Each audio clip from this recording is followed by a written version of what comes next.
Let's go. Let's rock. Jimmy Juice Podcast, man. Let's go, let's go. Figgy Feed, best in the world, that's what he do, know what I'm talking about. Ryan Rock, born and raised in the H-Town, Houston, Texas. Know what I'm saying? Let's go.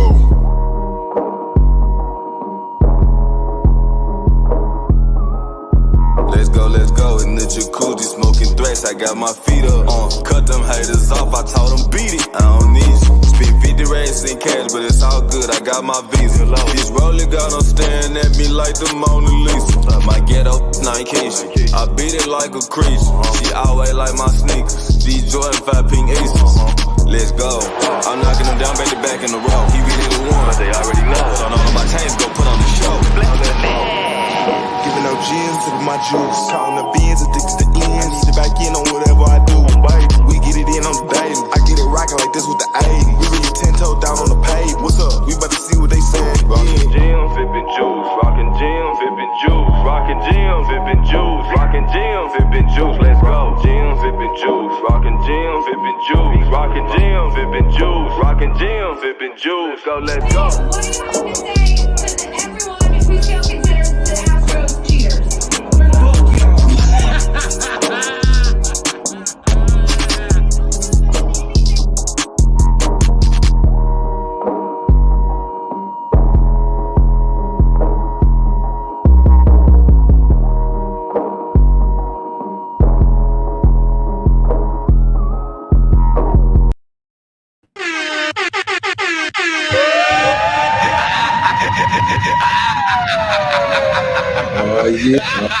You sliding around, you sliding around playing Eminem in your car, you on your lane? Caught a plane out to Cleveland late last evening. Oh, yeah. We back in full effect. We back at it with another exciting edition of the Gems and Juice podcast. And let me tell you, folks, big show here tonight, whenever you listen to this beautiful podcast right now. And for one reason and one reason only. Aliens are here, man. They here, man. Aliens are here. That's all we're talking about is fucking aliens, okay? You thought you was going to hear takes about Travis Scott or fucking Drake or fucking whatever else, the training camp, NFL shit, how CJ Stroud looks out there. Nah, fuck that. We talk about aliens all night long, okay? Y'all want to push the narrative and talk about the other shit. Aliens are walking around, man. I don't know which one. Y'all might be the aliens, man. We might be the aliens. I know. What is going on, man? We're gonna break this down. We're gonna get Alex Jones is coming on the show a little later on. We're gonna get all the conspiracy theorists. We're gonna get Joe Rogan in here, and we're gonna break down aliens for 3 hours straight. Now I'm fucking. We gonna mess around. Yeah, we gonna mess around. Get sued. Like $1 billion. Yeah, we gonna get Ice Cube and get extra canceled, man. You see this fool over here with Tucker Carlson and shit. Yeah, riding in the car. He pulled up in. Did he pull up in Compton or something? Yeah, he grew into his old neighborhood, man, shucking and laughing and yucking it up with Tucker Carlson, man. I'm like, oh my God, man. What is going on in the world today? I don't understand. It's hot as fuck. It's hotter than it's ever been. We got aliens out here. We got mid-rap albums. We got we got your take on it already. Hey, I didn't say Utopia was mid yet. Okay, I'm just saying as far we 7 months into the fucking year, and I was looking at a list of which somebody put out what's album of the year, and I didn't like any of them. like as far as the thinking what is your album of the year? It's slim pickings, man. It's been 7 months, and then not until like this month, I think we had a album and song reached number 1 on the Billboard charts. Yeah. So we're gonna get into that. We're gonna get into everything, man. But first off, Figgy, gotta check in with you, man. It's been a busy week. We ramping up for the NFL season. Texans in training camp. The whole crew's out there. I've already seen the wild ass takes, the overreactions. Which is worse? Summer League hot takes or training camp hot takes, man? Man, they both neck and neck, man. I would probably say the Summer League hot takes, man. Because like at least training camp, like real training camp, not OTAs, but actual training camp, you got everybody there. So you can look at the Jets. Like they got Aaron Rodgers there. They got Sauce. They got the real team there. So I would take that word over Summer League, who got some dudes that's probably ain't that'll probably be playing in the YMCA in a couple weeks. I would take that over the Summer League because the Cavs won the championship in the Summer League, man. What the hell do that really mean? Mm-hmm. It's funny they played the Rockets in the Summer League. So, is that supposed to mean something? Is we supposed to be super excited about that? I would take that with the greatest. So I think it's good for like the early picks, like let's say the first, second, third round pick, or first, second, third overall pick play.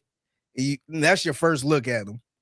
So you watch them play, and they probably only play like 2 or 3 games, and they sit them down because of injury and all that stuff.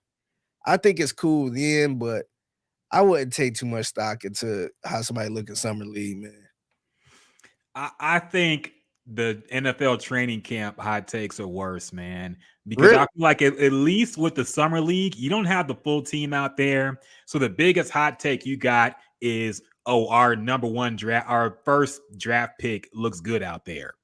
He could be really good. Usually you don't see like the team is going to be really good hot takes because you ain't got the real stars out there. Like Jalen Green ain't play. Like, so you can't take a whole narrative about the whole team and how they're going to play. Plus, these dudes just got drafted too. So you keep that in mind a little bit. But with the NFL training camp, it's like, look, the Texans haven't won more than 4 games in like 3 years. But I swear, every training camp, people have said the team looks good. I'm hearing people saying this defense is going to be really good. Somebody said that right after, I guess, Davis Mills got picked, and they said this defense is going to be really good this year because Davis Mills got picked. Look, yeah, like everybody saying this defense is going to be good. They always look good in training camp, man. That's the point of training camp. Yeah. I've seen one team say anybody say this team looks awful in training camp. I haven't seen any of that ever. So every Texans training camp is positive until they get out in the field for a real game, man. The preseason shit sucks too. Yeah, no, I don't even pay that no attention. And the thing is, it's like when they do look good, then you brag about it. Mm-hmm. If they don't look good, then it's only preseason. Yep. Why we overreacting? Wait till a real game. Yep. They have it both ways, man. Yeah. It's all bad, to be honest, man. It's hard it's all bad because even with Summer League, I see some Cavalier fans talking about Imani Bates, like, he gonna be a problem. Dog, he was picked in the second round. He was picked number 46 or something. So I'm like, man, come on, like, let's be real. Is he even gonna play? So it's just, I just hate that type of stuff. Like, he gonna be a problem. Hey, y'all better watch out for him. It's like, come on, man. This is Summer League, man. Look who he going against. Yep. Like he might be in G League, man. So I hate all the talks though, man. I just want to get to the first week. Same here, man. But y'all have been out there. Y'all been reporting live from training camp. So with that being said about all our hate of training camp takes, you got to give your own now, man. How's everybody look out there? How many games the Texans gonna win based off of 1 week of training camp? So so I'm not drinking the Kool-Aid. Look, I'm gonna say this, and I said it earlier. I feel like the past 3 years we've been saying the vibes at camp is good. Mm-hmm. So, and look, 2021 we were saying that just a little bit because that was the first year with no Bill O'Brien.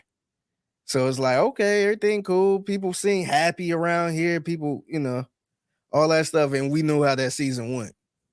The second year, we got a real head coach this time. We got Lovie Smith. The vibes is good. Everything seemed organized. You see how that season went. So we saying the exact same thing this year. The vibes is good. everybody excited and all this other stuff. So hopefully we can get to a point where we stop talking about how good the vibes are in camp. And hopefully this is the way it is going forward with this head coach too. So but I say all that to say the vibes was good. The fans was out there on Friday, so that was the first time they was out there, and it was packed. A lot of people was out there. I think Janice Manair was out there, so everybody was out there. But it's too early to tell, man. I'll say this: look, I'm not drinking the Kool-Aid. I still think they probably gonna win like 5, maybe 6 games. I'm gonna say 5 games, just for the simple fact you got a rookie head coach, you got a rookie offensive coordinator, you got a rookie quarterback. I think they're gonna go through some growing pains. I don't think it's gonna be bad losses like last year. The last 2 years actually was really rough, and those are all bad losses. It was times they got really blown out. It was times where the score looked like it was close, but it wasn't close at all. I think this year, I think they'll be super competitive. I think they have a better team. But like I said, you got a rookie head coach and you got a rookie quarterback. It's going to be some times where you have a chance to win the game and, you might fumble a snap or something like that. I think it's going to be a lot of close games, and they just want, it's a young team, so they ain't going to be able to pull it off.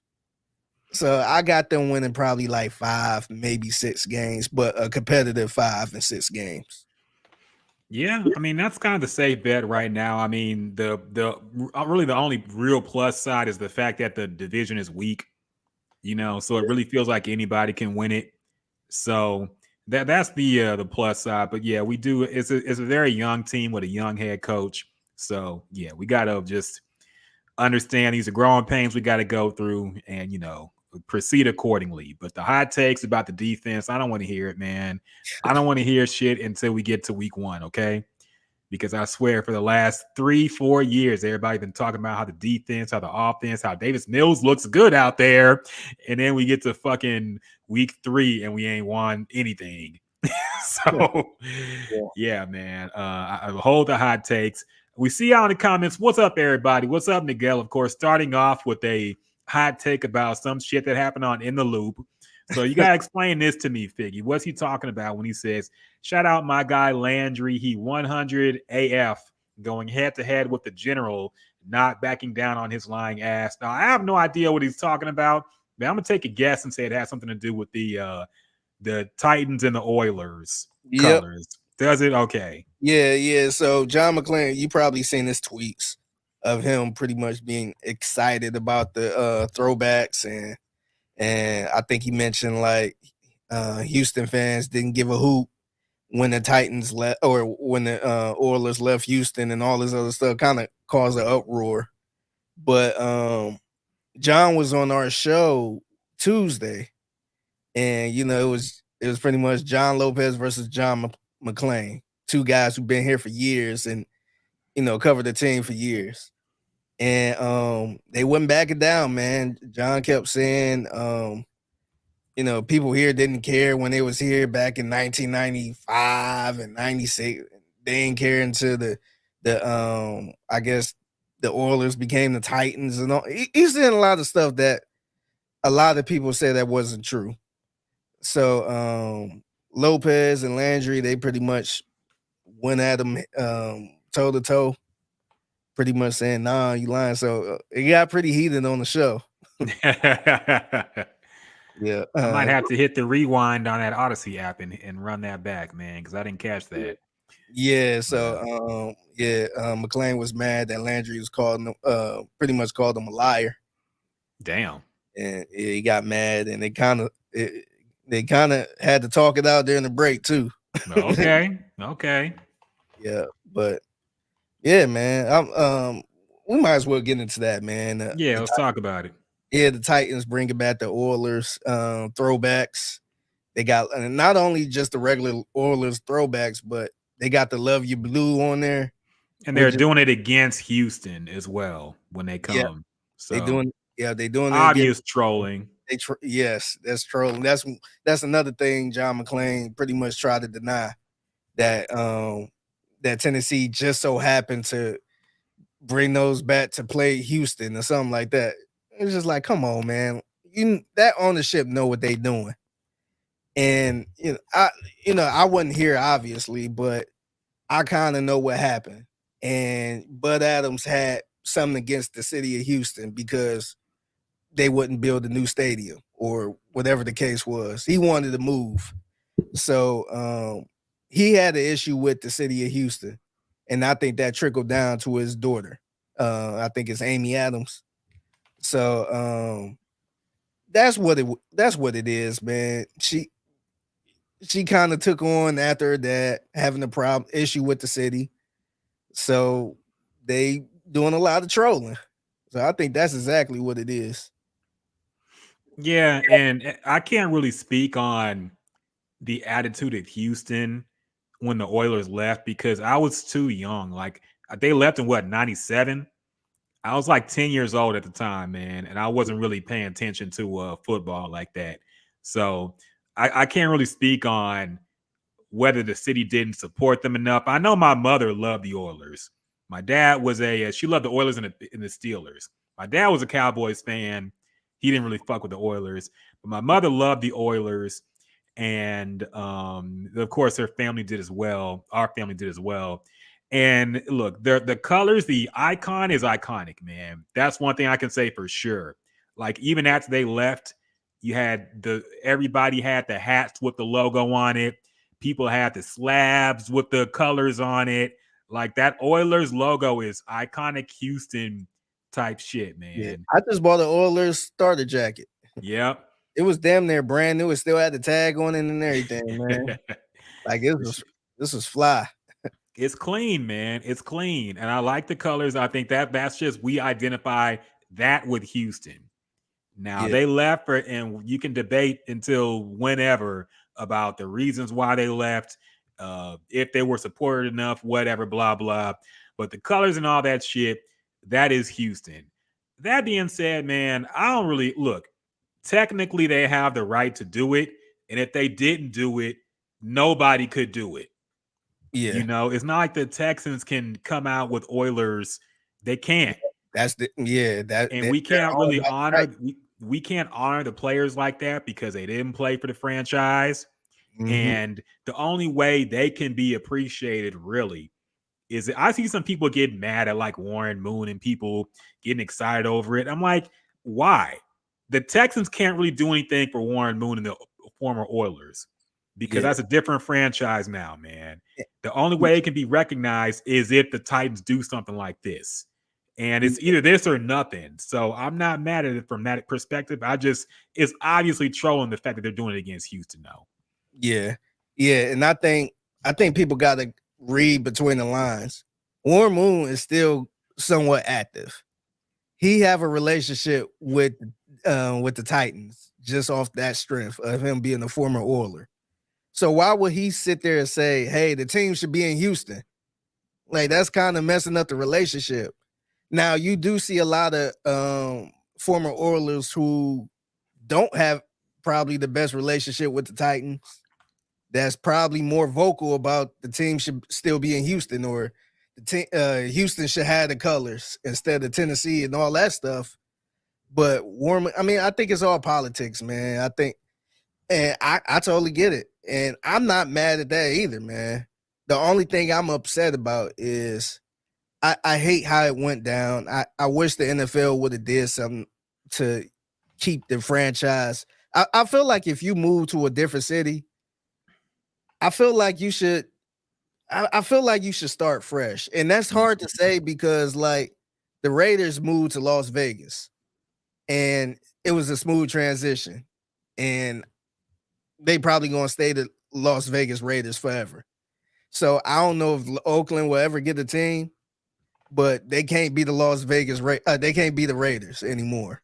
Yeah. So let's say they do get another team. I don't know how that's gonna go down. I don't know if people in Oakland gonna be upset and wish that they had those colors and all that stuff. It's super confusing, man. I don't like the way they did it, but I guess looking in the NBA, how Charlotte did it. Remember, Charlotte moved and they went to New Orleans, and it was the New Orleans Hornets. And then Charlotte ended up getting another team. They became the Bobcats. Yeah. Then New Orleans changed their name to the Pelicans. And Now, then New Orleans went through it several times because remember the Jazz were in New Orleans at first. yeah. Then they went to Utah, which it fucking makes no sense at all for them to be called the Jazz. But Yeah, that's a whole nother story. Yeah. But I felt like once Tennessee gave up the name Oilers and they changed the colors and all that stuff, I feel like that should be free game to give up the where they can't just hold on to that name, man. I just think it's strange to see something like that move away and Tennessee have no affiliation with oil. Like it's kind of silly, man. But like you said, technically it's their stuff, and Houston can't do anything about it. Yeah. Look, tensions are gonna be high, and I think people got mad at what JJ Watt said too, where he kind of admitted that it's really unfortunate that the Texans can't wear anything like that or represent because the culture's still strong here. But look, it is what it is, man. That just needs to be extra motivation. The Texans got to go out there and get revenge, man. Nothing would be sweeter than the Titans losing to the Texans in Oilers costumes, man, in jerseys and all that shit. It'll be poetic in a way. So it'll be even better than us. Would that be better than us beating Deshaun Watson if we could beat Deshaun Watson in Houston?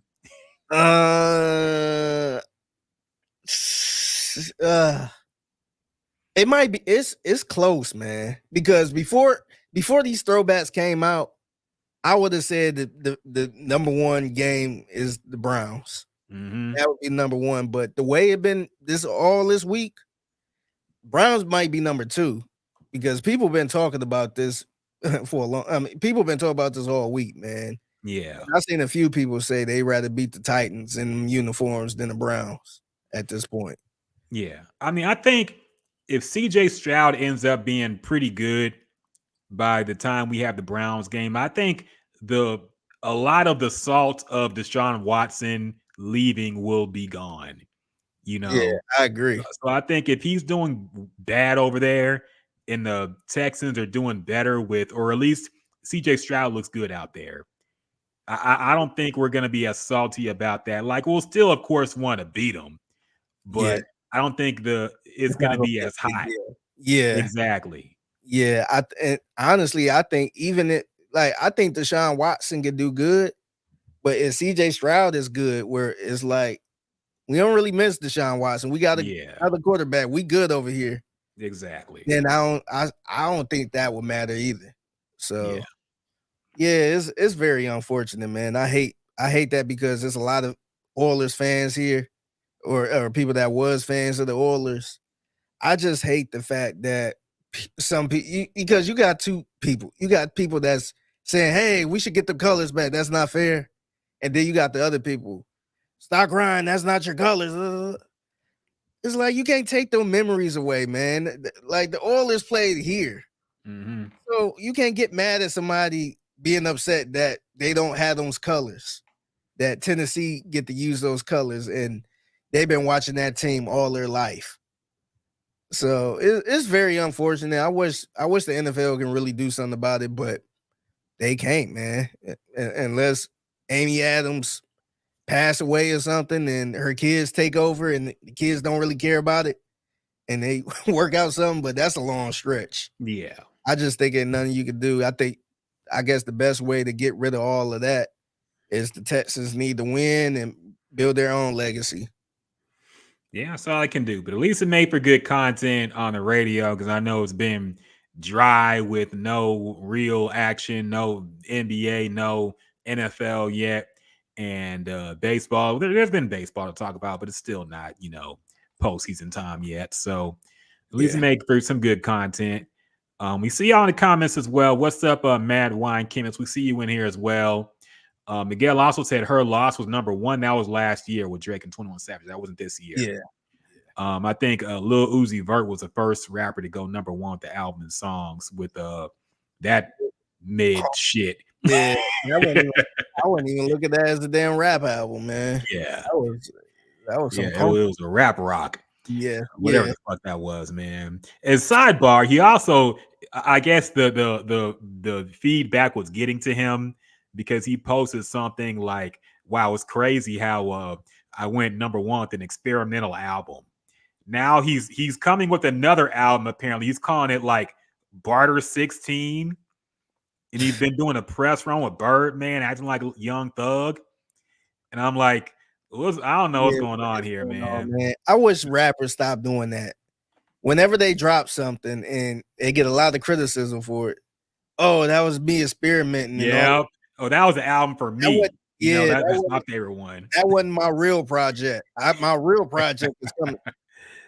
I mean, look, Drake did that. Drake dropped that bullshit dance album, and he came right back the same year with Her Loss, which was much, and we just forgot about the other one. Yeah. And people would try to bring that other album up, like, oh yeah, it wasn't that bad. It was slept, nigga. That shit was ass. I never went back to it, man. Never went back to it. I hear the one song once in a while, but nah, man.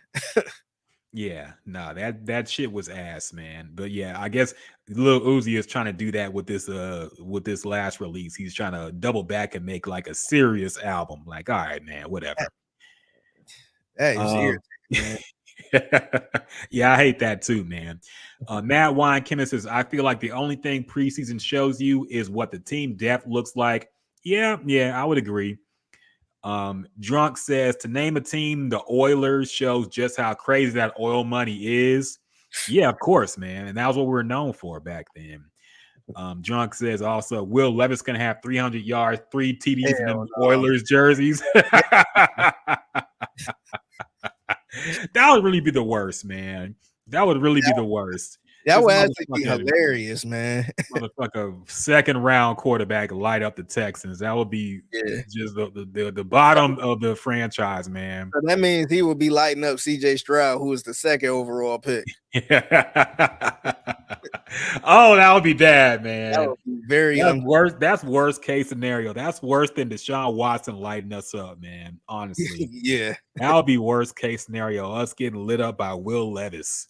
No, fuck that, man. Will Levis had his girl looking crazy at him in that draft night when he didn't get drafted the first round. Yeah, man, fuck that. Drunk says Houston will have 2 NFL teams before Oakland get another one. Yeah, probably. I mean, I can't see another team going to Oakland. But yeah, they about to lose everything, man. Yeah, the A's leaving as well. Yeah, I think that's it, right? They ain't got no more Oakland teams because I think Golden State, they moved to San Francisco. Yeah. So that'd be it. Yeah. I guess Too Short gotta do something. He gotta invest in something, man. Too Short and E40 gotta invest in something for Oakland, man. Because like, do you feel like the celebrities from Oakland, it seems like they kind of quiet about these teams moving? Because I don't think they really give a shit. Yeah, like, I think they cared about the Raiders. I know Ice Cube was really heated about the Raiders, man. Yeah. I know that much because that, like, the NWA made the Raiders like. He was known for that hat. Yeah. Yeah. That would be the only reason I get a Raiders cap is because they had it. Yep. But yeah, man, it seemed like it's not really an uproar about these teams leaving Oakland. Outside of you watching Sports Center and they showing fans complaining or something. Yeah, people are mad about the A's now, but they weren't supporting that team, man. And you look at those games and they were fucking empty, dog. I mean, and the team sucks too, so I can't really blame them. But yeah, I mean, it is what it is. It's unfortunate. The ownership was always bad there, man. They were always cheap. The stadium is a dump. So they never really got the support like that. You need to change the fucking name to the A's, the Athletics. Kind of fucking 1965 ass name for a fucking. That's like if the Knickerbockers never changed their name. They're just the Knickerbockers and never the. Even the Knicks is kind of stupid, but that's like iconic now. But the A's, the Athletics, nah, man, get that shit out of here. You know how baseball is. They don't want to change nothing. That's true. Red Sox, White Sox, all that bullshit. Yeah. Miguel hating on McLean as well. He's getting checks in Nashville, blah, blah, blah. I don't know all about that, man. You got to take that up with him. Do you feel like it's weird because McLean actually goes on in Nashville a lot on the radio, Mm-hmm. as well as Houston? So he pretty much covered the Titans and the Texans. Yeah. Do you think that's kind of strange? Because I thought about it. I'm like, to me, that's like if somebody up in Cleveland was covering the Browns and the Ravens. Mm-hmm. And then getting on radio pretty much saying, nobody gave a hoot about the Browns back then. And, pretty much taking up for the Ravens. It's just like, man. Yeah, I think that is weird, man. It does taint your opinion as well. Like you might not see it, but I mean it does. If you're working for both sides, like you're gonna be biased, man. I mean, I'm sure he might go up there and defend the Texans too, and they'll be like, "What the fuck?" So, like, I don't know, man. It is strange though, but it's like a rival, and it's a rival. Let's call it how it is. People here hate the Titans. Man. Yeah, so it's I don't know. I just thought that was strange. I started thinking about all of that when he started talking crazy about the Oilers and stuff. I was just like, what? Like, ain't he on in Nashville a lot? Like, why is he double dipping like this, man? Can't nobody else do that. Yeah. Look, everybody, like, I think Dan Le Batard had like some segments about this as well this week about how fucking Woj is being like a mouthpiece for the Blazers and how he's just reporting all this shit for and I guess the Heat. I guess they're based in Miami. So they're super Heat fans, and they're the Heat of course want Dame Lillard, and I guess all the stuff that's coming out is like from him is pro Blazers, and they're saying and they're talking about how he's compromised, but we've been knowing that about Woj, man, because he's been in people's like he got exposed. I want to say by the the NBA exposed him for or the Pistons, Joe Dumars, for leaking information to Woj, and they looked back and saw this is like a few years ago, and they looked back and saw like all of his articles about the Pistons, even though they were terrible, like it has a positive spin on it. And they found out because I watched a YouTube video about this, but it actually happened. Basically, the NBA gave Joe Dumars like some fake information about some fake numbers, and Woj reported it. So they found out, Joe Dumars is the one giving him the information and leaking shit. So he got in trouble for that. But I mean, Woj is, look, man, with the industry being what it is, you got to get money however you can. And integrity's been long dead in every single facet of our society, man. Rap, entertainment, journalism, news, everything. Integrity is fucking dead, okay? Nobody got integrity in this game. They will all give it up for the bag. It doesn't matter anymore. No, that's true. But so it is what it is. What else going on? See y'all in the comments. I was scrolled up. Junk said Sham over Woj all day. Yeah, Sham is like, if you've seen The Dark Knight, he's like Harvey Dent before he turned to Two-Face. He's young. Everybody thinks he's all great. Look, he's gonna turn too. You're gonna wake up one day and see that he's gonna be the mouthpiece. He might already be. I haven't really followed him that much. I hope he don't go to ESPN, man. Because I used to like Woj when he was at Yahoo. And then once he went to ESPN, then I don't know. I guess he just got all his power. So I don't care for Woj like that now, but I like Shams, man. Yeah, he's cool with me, man. But you never know. He gonna turn to Two-Face one day. Miguel said that's like Figgy going to 790. Shit, if the bag is right, Figgy gonna go to 790, man. Okay.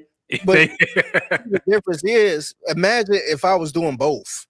Yeah, if I was double dipping, and that don't even make sense, man. Funny story. There actually was a producer who was double dipping.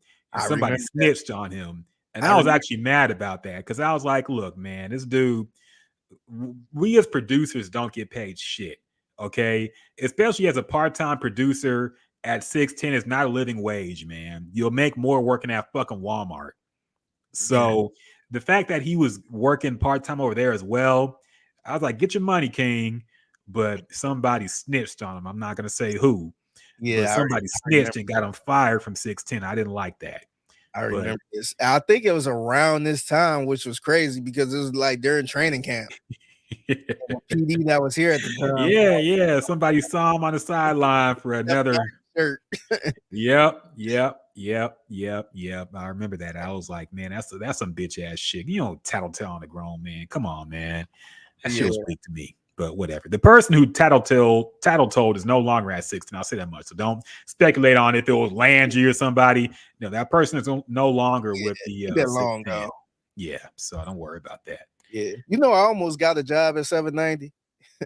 A word? Yeah, I almost got a job at 790. This was early on before I was on In the Loop and all that. I was just a part-time producer. And I think I applied. I think I applied a minute ago, but they actually hit me up. And I had the interview and everything. Mm-hmm. And the guy, I pretty much had the job. The guy was like, all right, Monday we going, you know, we'll contact you Monday and all this other stuff. So as I was walking out of iHeart, I got a call from our current assistant PD, Laura. So I'm like, oh, what the So I was nervous because I'm like, how is she calling me as I'm leaving this interview? And I answered the phone in the parking lot. She's like, hey, what's up? What you up to? I'm like, oh, nothing much.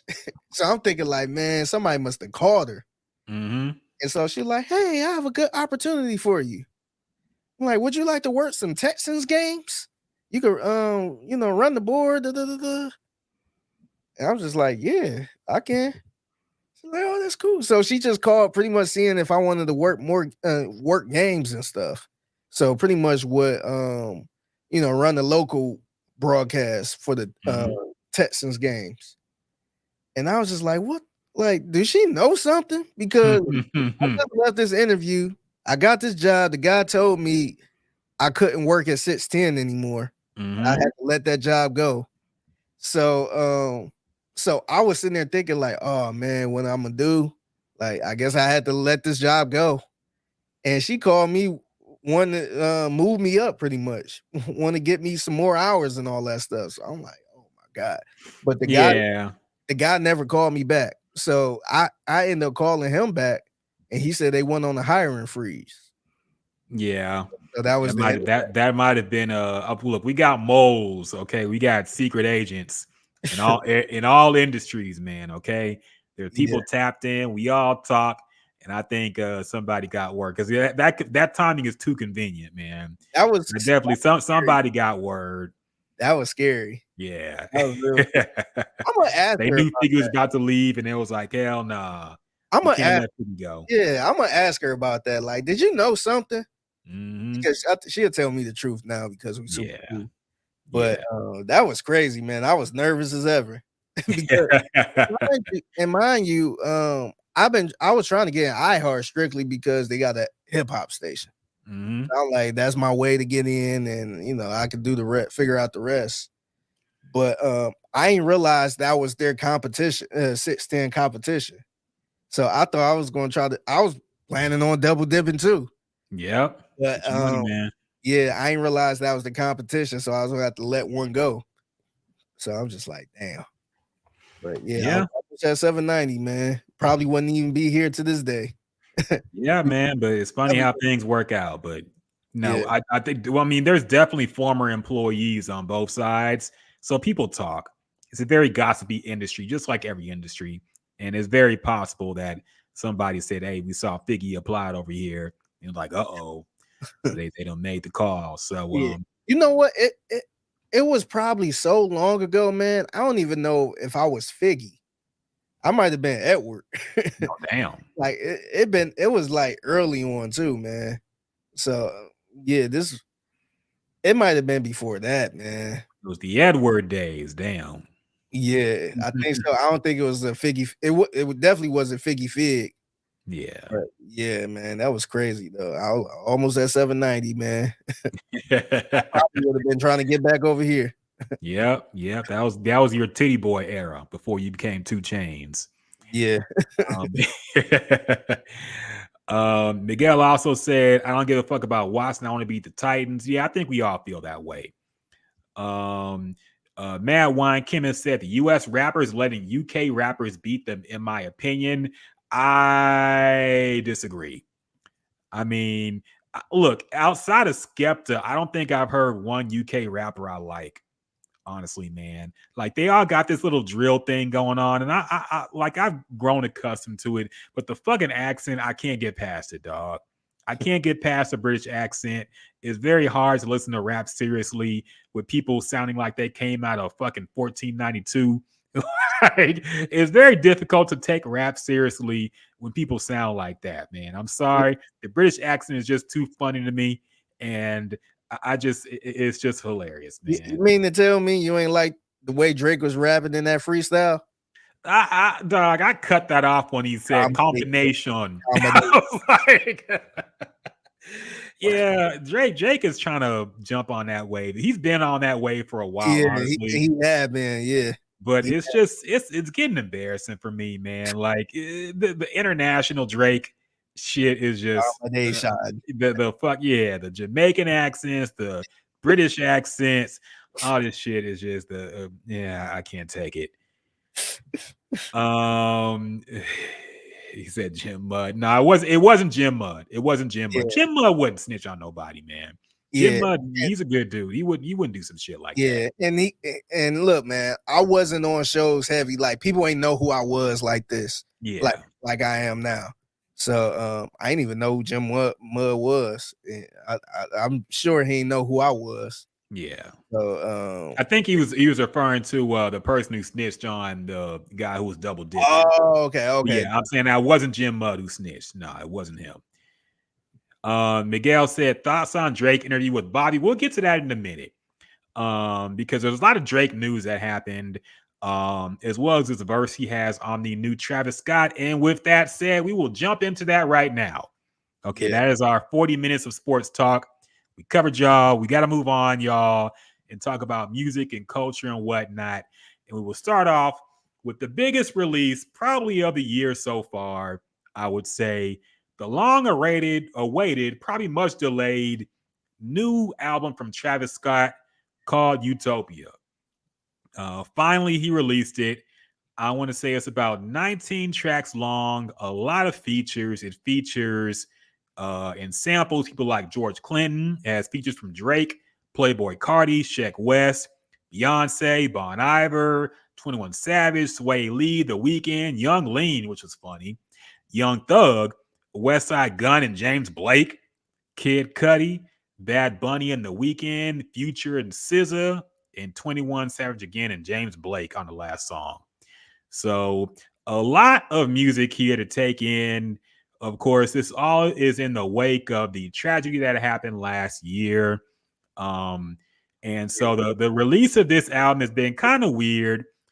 He tried to perform in Egypt and like by the pyramids, and that got shut down. Apparently they were not happy about that. They didn't want that type of music to be in Egypt around the pyramids, apparently. But the Travis Scott team said it was production issues, but I don't know if that's all the way true. I think they just didn't want his ass out there. But he also released a movie, apparently. I'm not going to watch that bullshit. I just don't care. You tell me with all these movies coming out this year, I ain't seen Mission Impossible yet. I ain't seen Oppenheimer yet. I ain't gonna see no fucking Travis Scott movie. Is it in theaters? How did it even release? I didn't even check for it. I think it's only in AMC theaters, I think. Okay. Yeah. Remember when Kanye released a movie? I did not go see that. Did anybody see that? Wasn't it like some hard to even get tickets to it? And then it was just like nothing but music and weird scenes and shit. Yeah. It was weird. I don't know what this movie is about, but apparently he released a movie and he also released the album finally. So we'll get into that, man. The reception has been mixed, to say the least. I will say from what I've seen on my timeline, it's been mostly bad. A lot of people are like, what the fuck is this? The super fans seem to think it is good to great. Others think that it is like, what the fuck is going on? So with that said, Figgy, I want to get your thoughts on it, man. What do you think about Travis Scott's comeback album, Utopia? All right, so I go through some of the songs I like and some of the songs I dislike, but I honestly, man, I don't know. Maybe this is a hot take. I don't know, but honestly, I think this album is what people think Yeezus was. For real, like for real. I think Travis Scott perfected the Yeezus album. Because I still to this day, I don't really care for Yeezus album. I felt like it was half-assed. It was a little sloppy. And people was just like, wow, this is art. I think, to me, this sounds very similar to Yeezus, but it sounded better. It just sounded way better. It seemed like he took his time on it. Just the whole vibe sounded like a Yeezus album. And of course, it's a different album for him. I felt like he was experimenting on here, and I feel like that's a crutch word whenever somebody don't like the album and it's different. People say, "Oh, I was experimenting on this," but I think the reason I think this is his Yeezus album is it sounds similar, and I feel like he put way more time into this than Kanye did. I don't think he just slapped this together. Well, it's not, to me, listening to this whole album is not a lot of club records on here, in my opinion. Maybe that could change, but it's definitely no Sicko Mode. And this is the other thing too, man. I really like the Astro World album a lot, so I think it was gonna be hard to top that album regardless.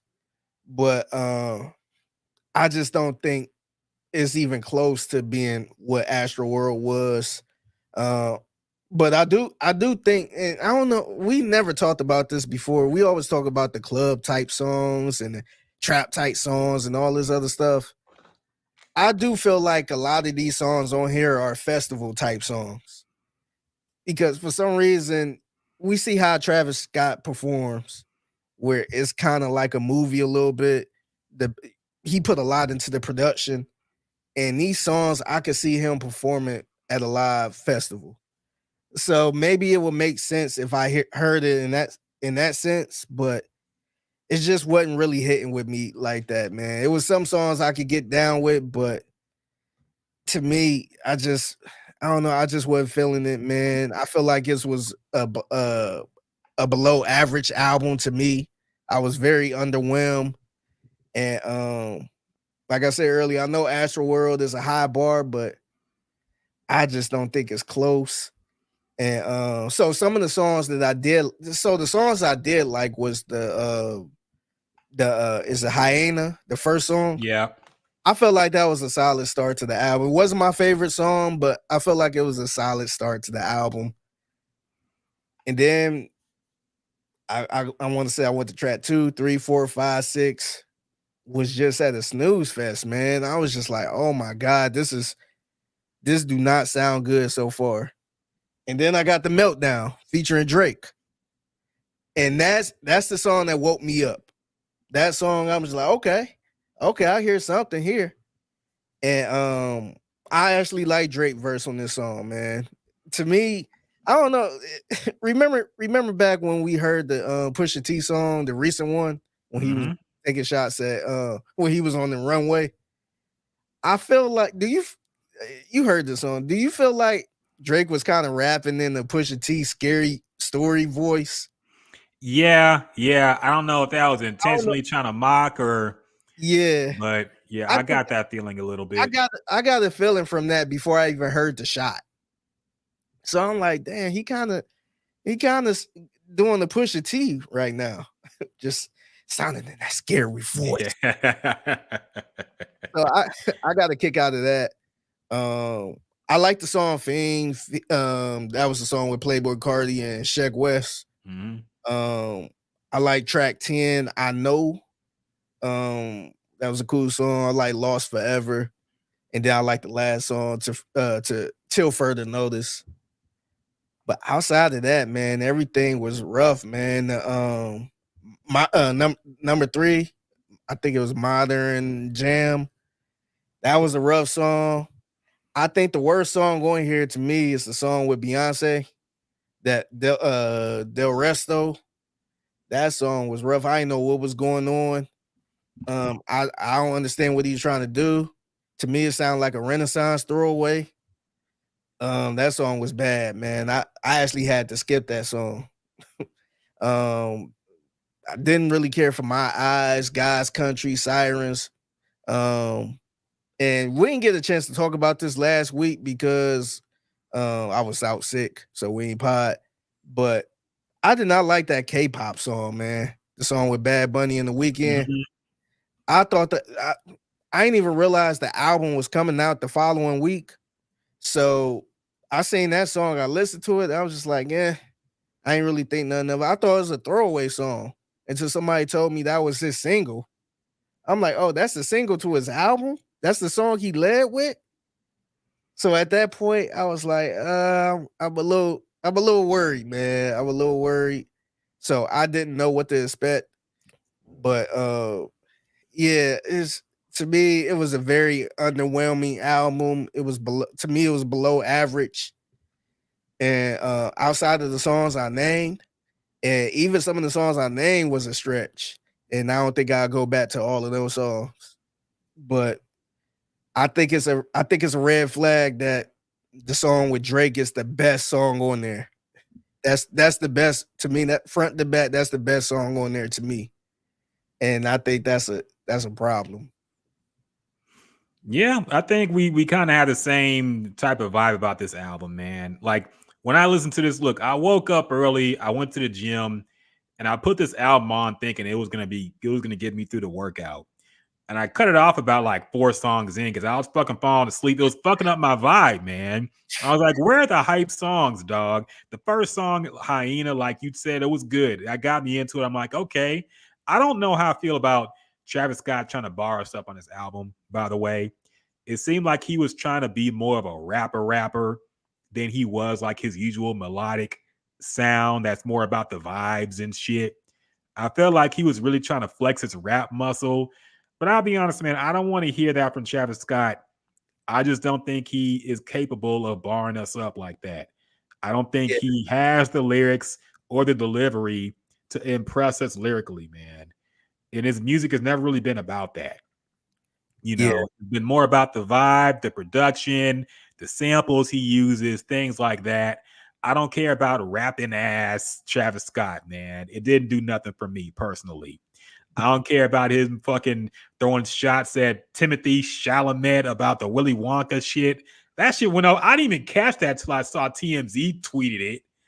Because I forgot that dude was playing Willy Wonka. I just thought it was some stupid ass bar he put in there. It was like, oh, Travis Scott dissed Timothy Chalamet, who's dating Kylie Jenner now with Willy Wonka. Like, what the fuck?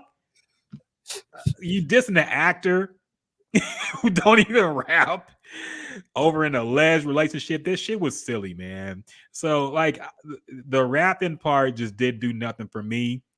The production, I agree. It felt very Kanye influenced to me, man. I guess that is kind of because Kanye's music is very Travis Scott influenced as well.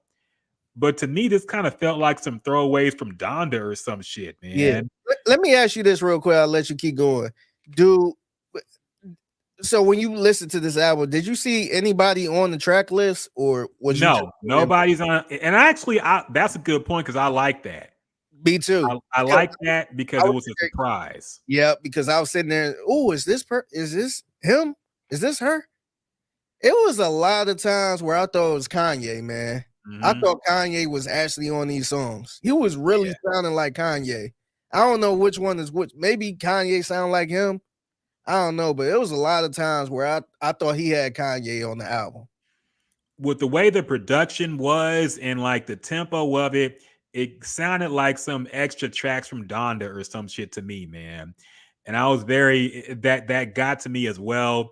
And that also brings up another thought I had when listening to this album. You mentioned that this was maybe made to sound good at a festival. And that could be true, but to me, like there was a significant lack of like hype songs, man. To me, there's not a lot of, and maybe that's a conscious effort to tone down his live shows after what happened. He doesn't want to incite anymore anything that happened, like what happened in Astroworld last year. So maybe he's going for a more laid back, slower tempo type sound to avoid that from ever happening again. You know, because that's what my thought. Because there's no sicko mode on this album, man. There's nothing close to sicko mode on this album. Yeah. Even the Drake and the Drake feature is nothing like sicko mode, man. Yeah, the only thing that has in common is that it's a beat switch. Yeah, that's the only thing they got in common. That's probably the closest thing, and that's not close at all. Yeah. So there's really nothing to get the Ragers hype for with this album. Maybe it'll sound better live, but it really felt like a more kind of laid back, slower tempo album to me. I like to be honest, the only songs that were really stuck out to me that I liked were the first and last ones. The Drake song was okay, but it wasn't sicko mode, man. It wasn't sicko mode. I felt like the Drake had better features with 21 last year than he did with Travis Scott, and I feel like when your last feature with him is sicko mode, you can't top that or match it. But I feel like they should have came harder than what they did, man. Maybe that's just a too high of a bar to reach. Fair enough. I think so. But I feel like they could have tried a little harder, man. Once again, TMZ Drake getting into headlines for dissing people. And okay, we'll talk about this now, okay? Yeah. We'll talk about the Drake diss towards Pharrell and Pusha T. So let's read these lyrics from Drake's diss, from Drake's verse on this song. And this is also the song where Travis Scott dissed Timothy Chalamet, however you say his fucking last name. Now, the thing that annoys me about Drake is that he mentions some things that we don't know, so I don't know what the fuck he's talking about. For example, he says, you talk to the cops on some therapist shit, you act like you love this American shit, but really the truth is you scared of the six. Yeah, you scared of the six, and you scared of the six. Your bodyguard put in some work on a fluke. Now you want to go and inherit that shit. Now, the word is he's talking about Kanye here, and apparently Kanye told the cops on something that happened between them, but I don't know what your bodyguard put in work on a fluke means. Yeah, I don't know what that means either. But the first part, you talk to the cops, so it's a therapist shit. I was thinking like, okay, like that could be about anybody. I'm not sure, and that's maybe an inside thing. But when he said you act like you love this American shit, I thought about Childish Gambino. So I thought that's the first thing I thought about. With good point. You act like you love this American shit, because what song did he make that? This is America. That's a good point. I see that. I'm looking at these lyrics breakdown shit as well on fucking Rap Genius. Was usually wrong, so I don't know why I'm looking at it. Yeah. But they mentioned that as well. It could be a shot towards Donald Glover, Childish Gambino. Yeah, but he said, but the truth is, you scared of the six. Maybe you scared of. I mean, like I said, I don't know the backstory, so I didn't even know they had a problem with each other until recently. But that's the first thing I thought about. So it's like all over the place, man. Because I ain't really think about Pusha T and Pharrell when I was reading this until I actually I guess I started seeing people break it down. Yeah. So it's super confusing, man. I wish Drake could be just straight up forward. He's very. That's always been something to note. The passive aggressive dissing, the reference. Pusha T. Yeah, we don't. Go ahead. We don't know. I don't know what your bodyguard put in work on a fluke means. Like I don't know what that means, man. I don't know what that's referring to. If somebody in the know knows, maybe Joe Budden will have a better breakdown because he's tapped in with this bullshit. But I just don't know what that means, man. Now to the Pharrell part of the diss. He says, my schedule is out. Come spin us for real. Man, fuck all that spinning the narrative shit. I melt down the chains I bought from your boss. Give a fuck about all that heritage shit. Since V not around, the members done hung up the Louis. They not even wearing that shit. Don't come to the boy about repairing some shit. Don't come to the boy about sparing some shit. You lucky Vogue was suing because I would have been doing the Wassas in Paris and shit. Now, apparently this is referring to the fact that, and this is a funny thing about Drake. Like, he'll be a super fan 1 minute and then hate a nigga the next. Now, we all remember, I want to say it was last year when Drake went to an auction and bought like a bunch of shit from Pharrell. He bought the gold PSP that he had, and I was fucking jealous because you know that nigga not gonna play that shit. I like the PSP. I want another one, man. My old shit broke. I want the PSP back. He ain't gonna play that, but whatever. He bought a bunch of chains, like the NERD chains and the skateboard P ice cream, whatever the fuck chains he had on with that in that Mr. Me Too video. Yeah. And now he's acting like he just melted all that shit down. Now, keep in mind, he did a photo shoot with all this stuff on, by the way. Yeah.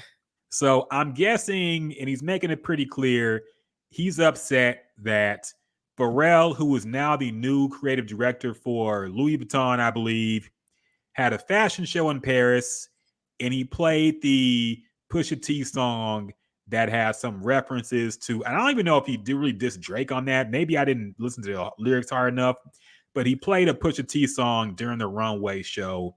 That's still the clip song, actually, a clip song. Yeah, and it's still Pharrell was on it. Yeah, he was Clips and Pharrell. They were on, and look, they go way back. They came up together pretty much, and I guess he's upset because that Pusha T verse was played, and it made some references, and I guess for Drake feels like that was the same way when Pusha T came out with that diss. Drake got mad at Kanye because he figured like Kanye was involved. I see it repeating here with him saying, okay, Pusha T song was played or clips, and Pusha T had that verse, which means that Pharrell must have known, which means he must give the okay for that, which means he dissed Drake too. But see, this is the part that's confusing me. Now this is the recent song with Clips, right? Yeah, which is still officially unreleased as well. It never really came out. Yeah, but did he diss Drake in this song? I thought he was just dissing Jim Jones in this.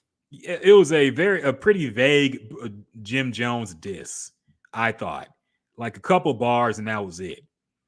Yeah, but it was directed to Jim Jones though, because he did make some references that happened to Jim Jones that a lot of people didn't know. He mentioned like a mortgage, could pay your mortgage or something like that.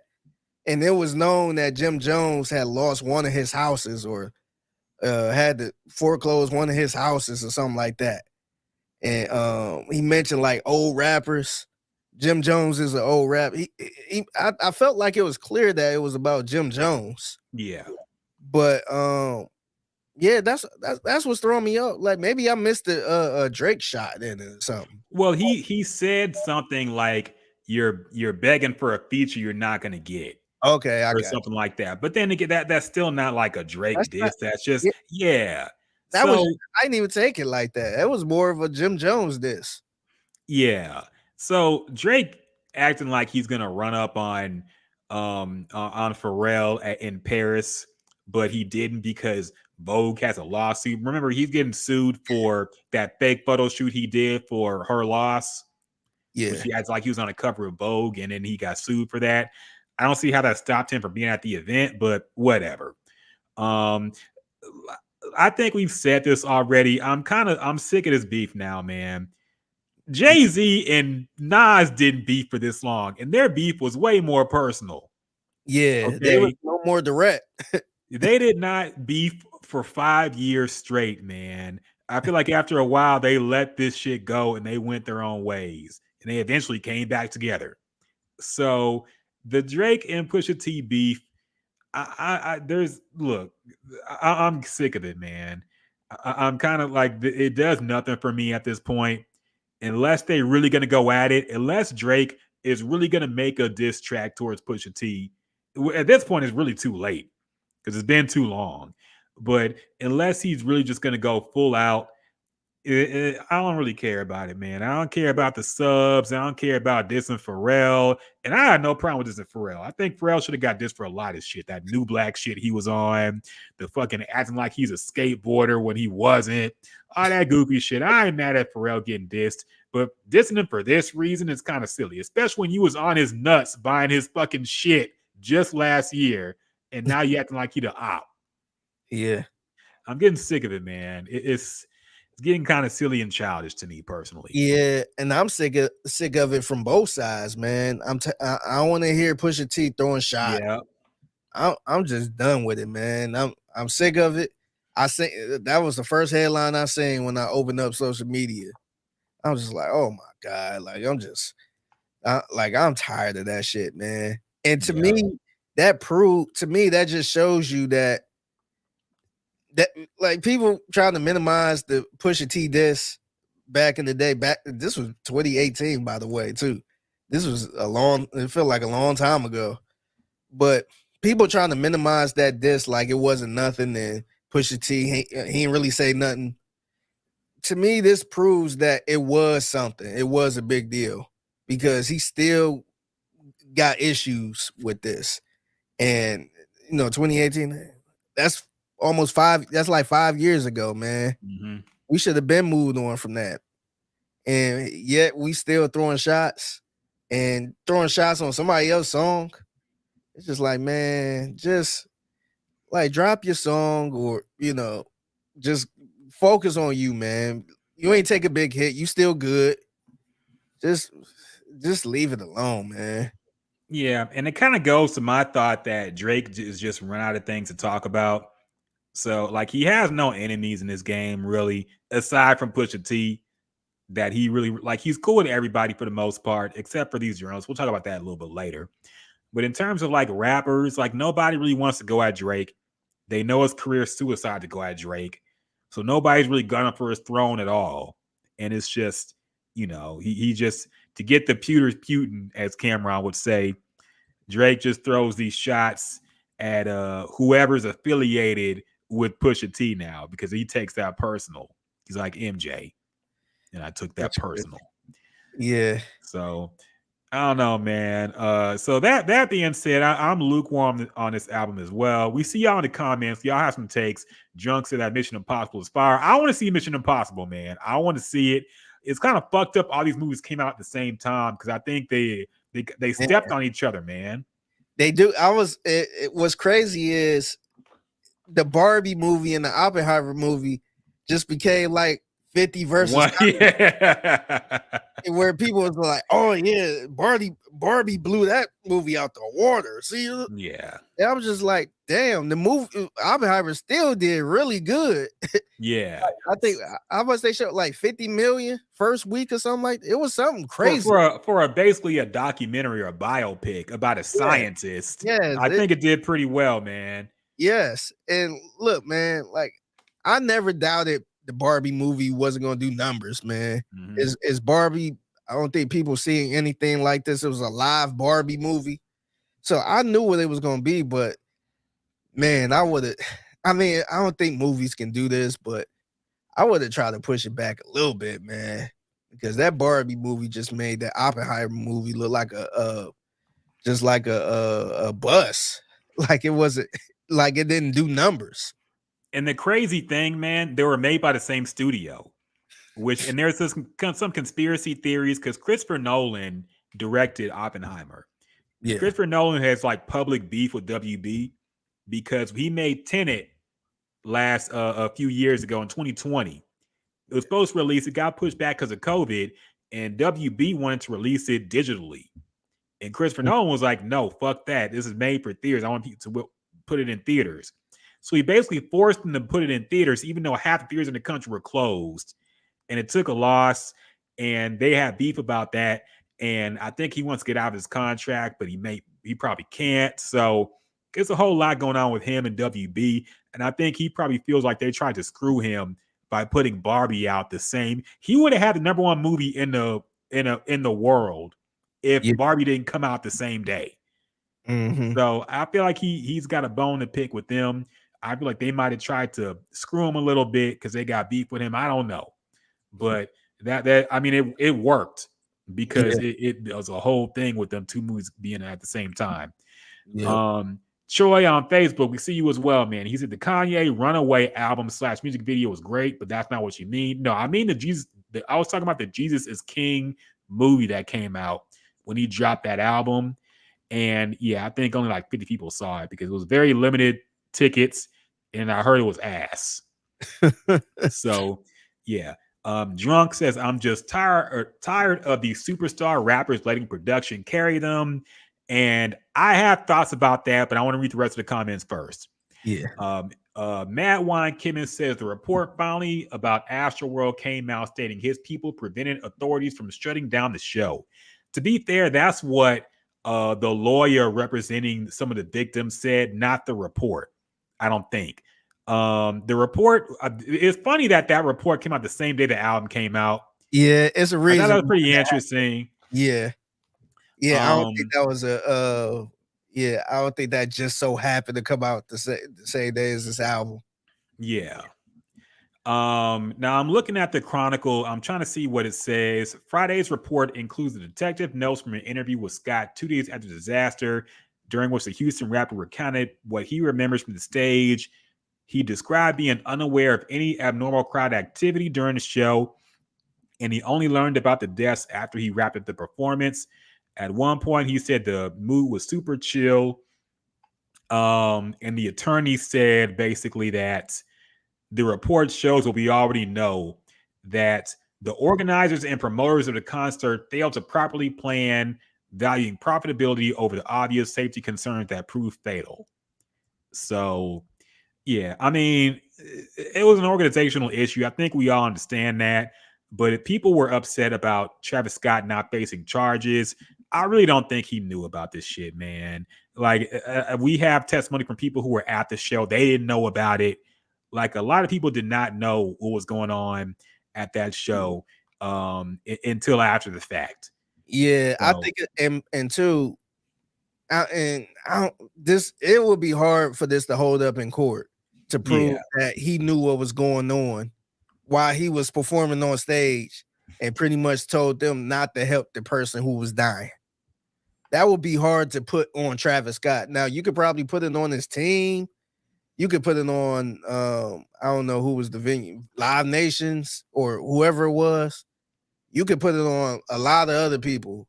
But the guy that was actually on stage performing, unless you have actual audio of him saying not to help nobody if they're dying in the crowd, it would be hard to put the charges on him. Yeah. I don't think you can really blame, like, and we talked about this on the whole aftermath of the incident. You can blame him for fostering the environment of people who got that rowdy, because early in his career, he definitely encouraged that shit. But that was when he was smaller, and when he blew up, he wasn't on that type of energy anymore. But, fans remember the old Travis Scott. They gonna emulate that. And he does have some responsibility as far as that. But as far as what happened that night, it's hard to put the blame on him. Yeah. You could blame him for creating that environment overall, just in the years. But the people that died there, it's hard to put that on him, saying, hey, he should have stopped the show when he didn't know what was going on, man. Yeah, or he was responsible. It's hard to prove that he was responsible for someone actually dying like that. You can say all of the stuff that he, created that energy and all that stuff, but it's hard to prove that he was responsible for someone's death while he was on the stage performing. Exactly. Matt Wine Kimmis also said, what do y'all think about what ASAP Rocky said about Travis? So that happened as well. Real quick, go to what she said before, because you said you had something to say about what What was it? No, what Drunk said, I'm tired of superstar rappers letting production carry them. I'll get to that because I have some thoughts about just hip hop period right now, man, and like the energy that people are putting out and just the way it's gone. But I'll talk about that in a little bit. Matt Weinkind said, "What do y'all think about ASAP Rock? What ASAP Rocky said about Travis? ASAP Rocky did a show at Rolling Loud, and he apparently threw some shots at what is suspected to be Travis Scott." He had the lines on some new song that is not even released yet, I don't think. He said, "First you stole my flow, so I stole your bitch. Then you stole my style. I need at least like 10%. All due disrespect. I hope you take offense." Now, the bitch in question is apparently Rihanna, who was connected to Travis Scott before she officially started dating ASAP Rocky, I guess. I'm surprised all the feminists of the world didn't get upset that he called Rihanna a bitch, but I digress. So yeah, I don't know. Like, look, you could argue that Travis Scott borrowed a lot of things. I never connected that he stole ASAP Rocky style.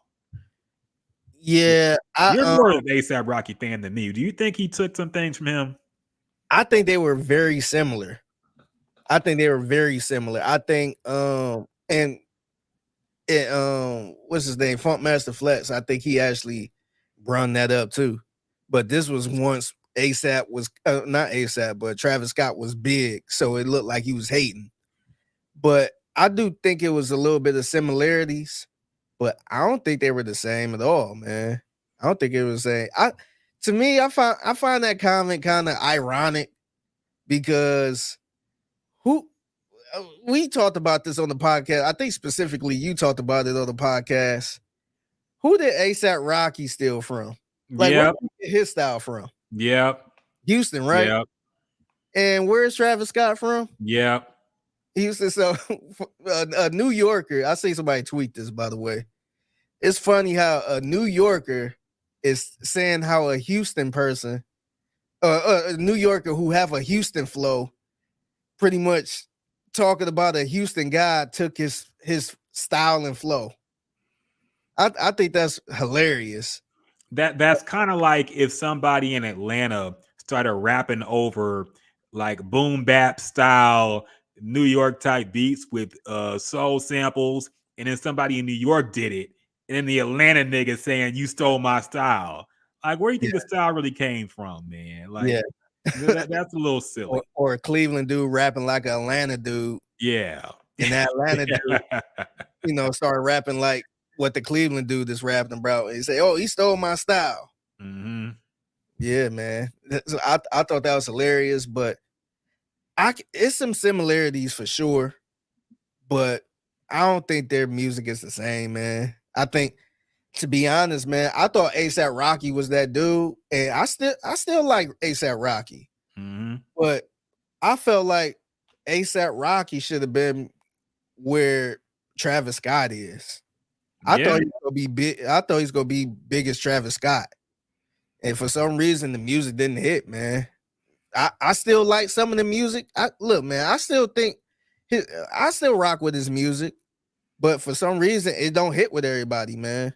I'm a little biased, but his music don't hit with everybody, man. That's the truth.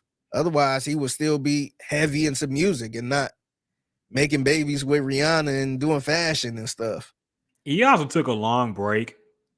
I mean, he hasn't put an album out since that testing shit, which I didn't like. I think you and Jules were more enthusiastic about it than me. I did not like that fucking album. But he hasn't put out an album since then, man, or anything. He hadn't put out a mixtape, rarely any songs. He took a long break. And I mean, that kind of killed whatever momentum he had early on. So, yeah, it's kind of partially his own doing. Yeah. So, back to the album, man. Oh, yeah. Drunk says I was 4 shots in and Travis' album sobered me up. Super mid album. Yeah, man. It's like, I don't want to give it a final rating after one day. Maybe I'll look back or go back in a few weeks and act like it wasn't. I mean, maybe it'll hit different once I know what to expect. But as far as what the buildup was how long he's been promoting this album, I think we all expected more. Yeah. And it's just it did not deliver for a lot of people, me included, both of us included. And it's just this, it didn't do it for me, man. It didn't. It's not even in this weak year of hip hop so far. I wouldn't put it in my top 5 albums of the year. Yeah, it's not top 5 for me. Yeah. I might have to. Honestly, it might barely make the top 5 just by default. Yeah. What 5 albums do you listen to? that might what come down to it. Yeah, what hip hop albums you listen to this year? Yeah, but no, I agree, man. I just think, to me, I could tell he was experimenting because none of his albums sound like this. Mm-hmm. And it just gave me too many Yeezus vibes. It was this was a good Yeezus to me, because the Kanye, I remember listening to that album and I'm like, what the fuck is this? I said that out loud. I'm like, what the fuck is this? I'm like, this shit don't even sound mixed or anything. This shit sounds super loud and distorted. I will say Travis Scott stuff don't sound super loud and distorted and unmixed. It do sound good from a production side, but it's just not it, man. Going from Astro World to this, maybe that was the problem, but to me, this is not it, man. Yeah, I agree. Miguel says Miguel actually pointed out something interesting here. He said, how many 6s did Drake say? I didn't pick up on this. He put 3 6s. He said, but really the truth is you scared of the 6. Yeah, you scared of the 6. Yeah, you scared of the 6. Now, could that be a shot at Kanye's religion and being scared of the devil because 666, mark of the beast and whatnot? Is that a Kanye shot? Interesting. It could be. It sounds like it is, but as always, I'm confused over who Drake is dissing and what for. Okay. We thought that was a Childish Gambino thing, but then with the 3 6s, maybe that was I don't know, man. Could the American thing be a shot at him running for president? Yeah. That's the thing. That's the thing when you don't mention names. We have to fucking guess who you're talking about. Yeah, he could be talking about 3 different people on here, man. Yeah. Because like the therapist shit, I guess that's documented.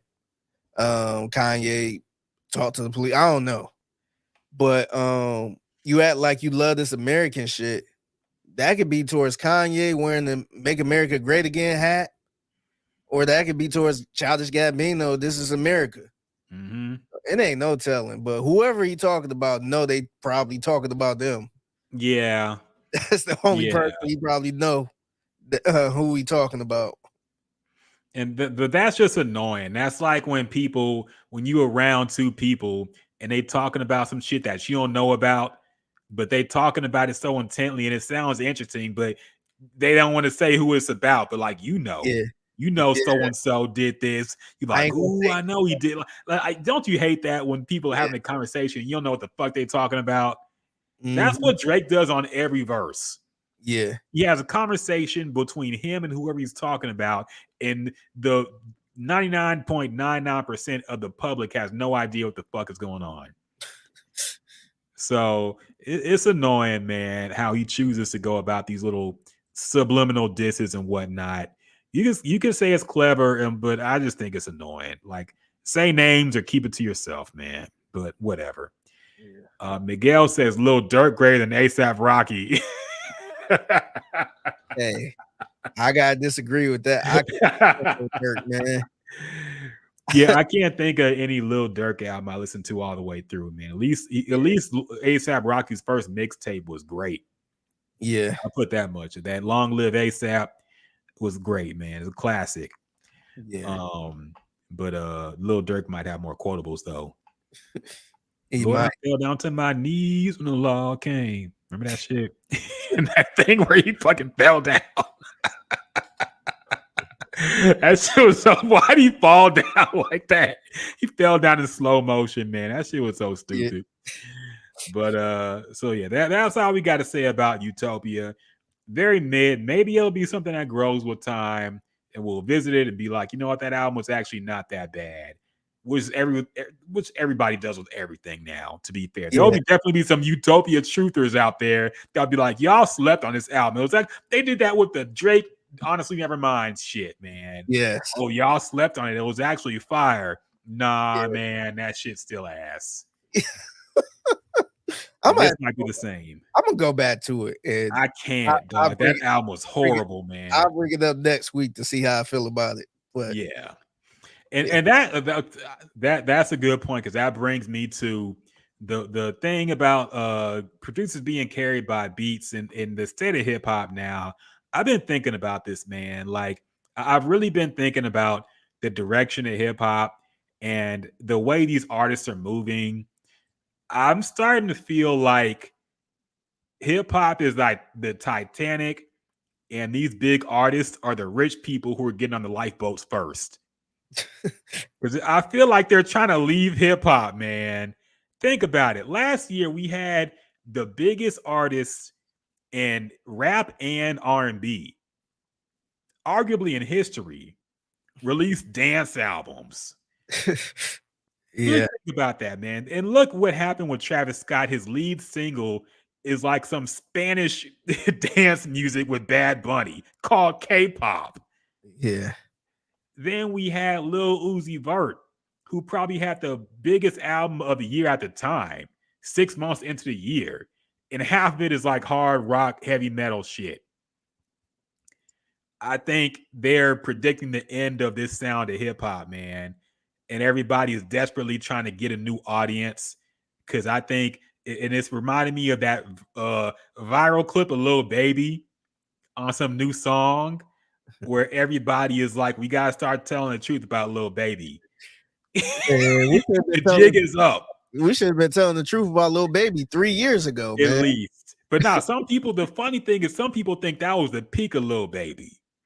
Yeah. And I didn't see it then. But now even Lil Baby fans are starting to see this nigga just making the same songs over and over and over again. We got the same I got it. I think I was having a discussion with DJ Biename from ESPN. Mm-hmm. And he's probably the biggest Lil Baby fan I know. And I told him, I'm like, man, Lil Baby is mid right now, man. He's making the same stuff and he just disagree. And I'm like, dog, his whole cadence sound the same. He had the same type of flow. It's the same type of beats. And I feel like Kodak Black is better, man. I think Kodak Black would have been bigger if he wasn't in trouble. I think he just make different type of stuff. Now, I know we looking at the tallest short person, so I'm not trying to sit there and say he'd be up there with Drake, but I look, if you told me to listen to Kodak Black or Lil Baby, I'm taking Kodak Black all day, man. Oh yeah, he at least got a few stuff that I'm like, okay, he was going off on this. I just don't hear it from Lil Baby no more, man. Yeah, man. I to be honest, I never saw it. I never got it. People acted like he was this lyrical. People said he was going on a run that was like Lil Wayne's. And I was like, y'all have to be on crack. Just because they put him in everything don't mean he's having a Lil Wayne run, okay? Yeah. He ain't got no song as viral as Lollipop. He ain't got no album that hit the streets as hard as Carter 3 did. Even though I didn't like that album that much, I can't deny the impact it had when it fucking dropped, man. Like, to even put them in the same sentence is a little bit of a stretch to me. But to imply that he's having a run similar to Lil Wayne's run is ridiculous, man. You know what type of Lil Wayne run you know what type of run Lil Wayne had? He had the run where people just got to clear out and let him go to work. I don't think nobody clearing out for Lil Baby. I don't think anybody's scared of a Lil Baby dropping the same month or even the same week. Exactly. Honestly. Yeah, Lil Wayne, when he get on the song, you know you just got to step to the side. You know you about to get washed. Ain't nobody feeling like that with Lil Baby. I don't even know who is. Let's be real, man. We had this hip hop discussion before. Who is anybody scared of? Like, I don't think it's nobody outside of the obvious. I felt like these the people I'm about to name been the guy for like 10 years, man. Drake, I can see how people might, got to step to the side for Drake. People step to the side for Kendrick. Yeah. People say what you want about him. People step to the side for J. Cole. Yeah. Those are still the top dudes, man. And they've been in the game for a long time. And I feel like nobody has challenged these dudes, which is crazy because every year, man, from the beginning of time since hip hop was around, it was always somebody at the top, and then there was always somebody up and coming, and then they get hot and they eventually take the top person down. I mean, we seen it. Even you got people like Jay-Z that was in the game, man. He had to fight a lot to stay towards the top, man. He was going through people like DMX, Ja Rule, 50 Cent. He was going through a lot of people, man. And people at some point tried to overtake him or was close to it or did.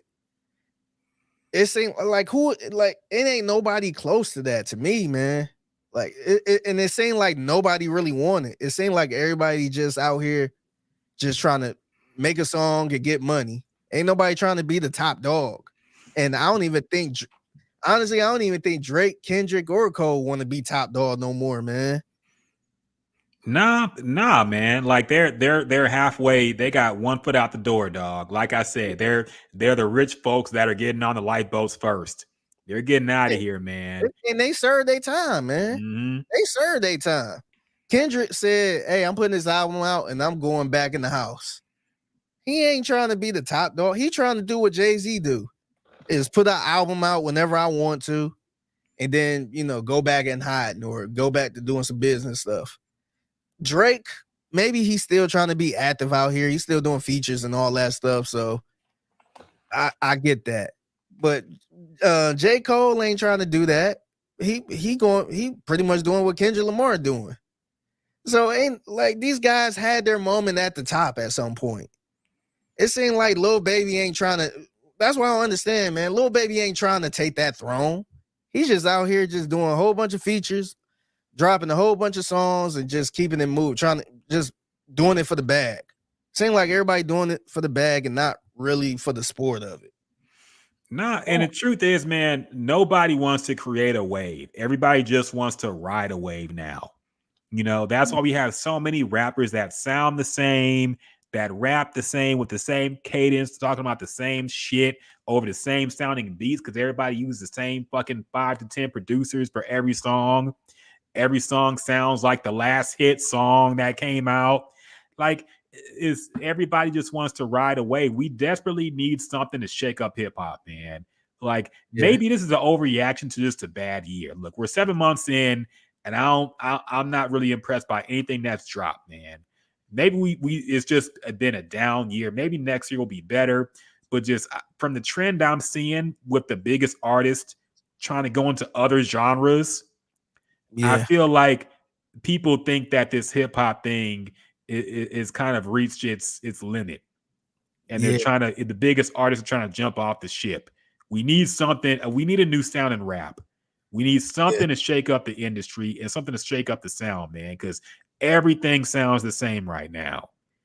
Yeah, and I think people looking at rap as like the foot in the door to what I really want to do. Yeah.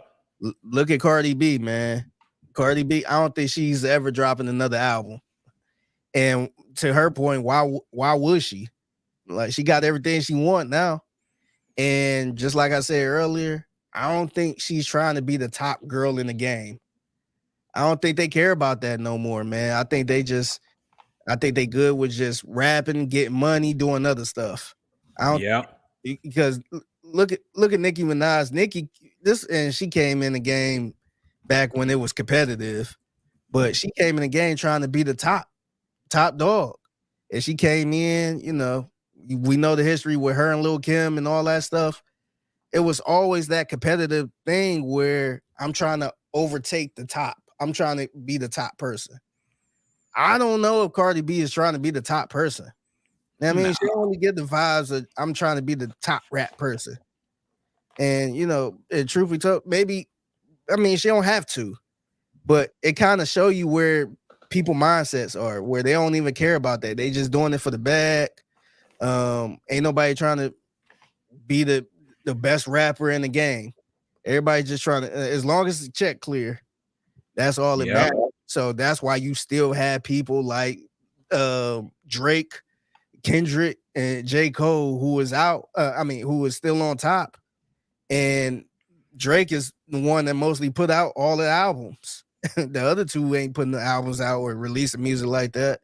So it's kind of sad, man. I like it's kind of like the NBA, man. Eventually you see the older people like the LeBrons and the D-Ways and stuff eventually get past their prime, and then you see some up and coming people coming. So it's like, okay, like this other person about to take the throne. You don't really have that now in hip hop. No, and people, even the younger generation, is just trying to remake old songs. Like, if you thought that new version of what was it, the Nelly song that got remade, Hot in Here, got fucking remade this week. Dog, I saw something even more blasphemous on my timeline today. The Dochi, those two girls, they remade International Players Anthem, and they fucking put themselves on the UGK cover. Oh my I've God. officially had enough, man. Now, look, I know why they're doing it. They're trying to make little catchy TikTok songs and whatever, and they're trying to play to the algorithm of things people familiarize with. The same way movies do the shit where fucking The remakes. the remakes and the Barbie movie and the Gran Turismo movie and all this shit. Hey, you recognize this, right? Now it's a movie. Mario. Yeah. But this algorithm fucking bullshit music is got to stop, man. Like, I'm sick of it. The new generation got to do something. I don't know, they're getting pushed by the label to make this shit, but they've got to be more creative. We need somebody that's creative in the game right now, man. I'm tired of this fucking YouTube algorithm music. I can't take it no more, man. And YouTube, that's not a diss to you. Please pump up our algorithm as well if you can, because we need more views on our YouTube page. But in the sidebar, you notice YouTube has the best algorithm out of everybody, because I see a lot of shit on my page that is fucking I would never see anywhere else. I see shit that has like only a couple of views on my page on YouTube. Damn. I think that's how people find our podcast as well. Because once it learns what you're into, you get a whole lot of different content. You don't just get all the things that got 1 million views. You get things that got like 200 views that are interesting. The stuff that you're into.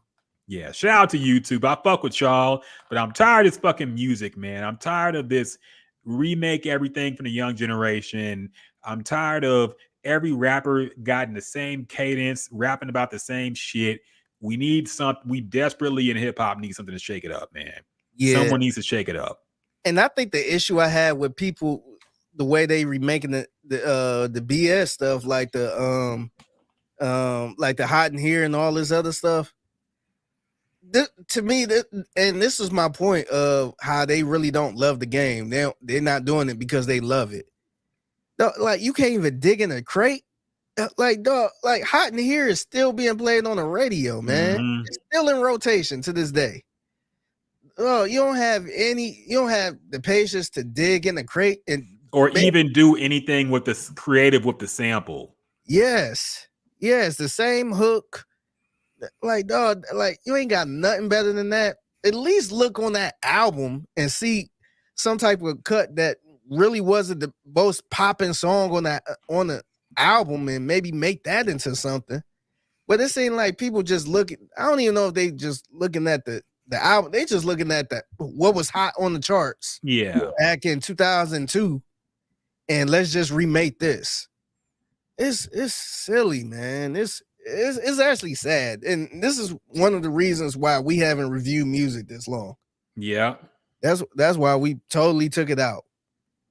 Yeah, it's been tough this year, man. And like I said, I don't know if this is just a down year or a harbinger of things to come, man. Maybe things just get worse from here. Maybe hip hop is really cooked right now, unless we get somebody to really shake it up with a new sound. I'm starting to fear for the worst, man. Like I said, 7 months into this, and nothing in the genre that's new has really moved me, honestly. Yeah. Now, you always have the underground artists. You always got the Alchemist albums. You always got all that shit. Speaking of which, how did you feel about the West Side Gun verse on that Travis Scott album? I actually liked it, man. I was super surprised when I heard it. Yeah. But I was actually okay with it. I was good with it, man. I was like, okay, he got West Side Gun. I will say this. I know we just crapped all over the album, but I did enjoy listening to the album blind. And then somebody come on like, oh, is that so and so? Yeah. Oh, is it this person? Oh, is that Playboy Court? You know, I did enjoy that a lot. But yeah, I was cool with his verse. I was fine with that. I was actually shocked he was even on it. Me too. I ain't seen them two being connected at all. But yeah, I was good with it. Yeah, it was very interesting hearing him on not some old sampled Wu-Tang sounding shit with no drums on it. Yeah, him on the Succession beat.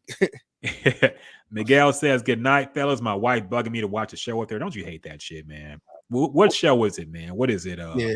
Well, yeah, you gotta let us know what show it is so we can laugh at you. Don't leave us hanging, man. Keeping up with the Kardashians, man. What is it? Let us know. Let us know in the comments. Barbie movie. Nah, he said a TV show. So it's gotta be something something girly, I'm sure. But let us know what she's making you watch, man. So yeah, man, it's just a tough time for hip hop. And we'll see. Speaking of which, we had some other albums drop. Did you listen to anything else? I know Nas dropped a new album. Oh, bullshit ass Manifest. Okay, I haven't even heard of that. What is Manifest? I actually heard my wife loved that show.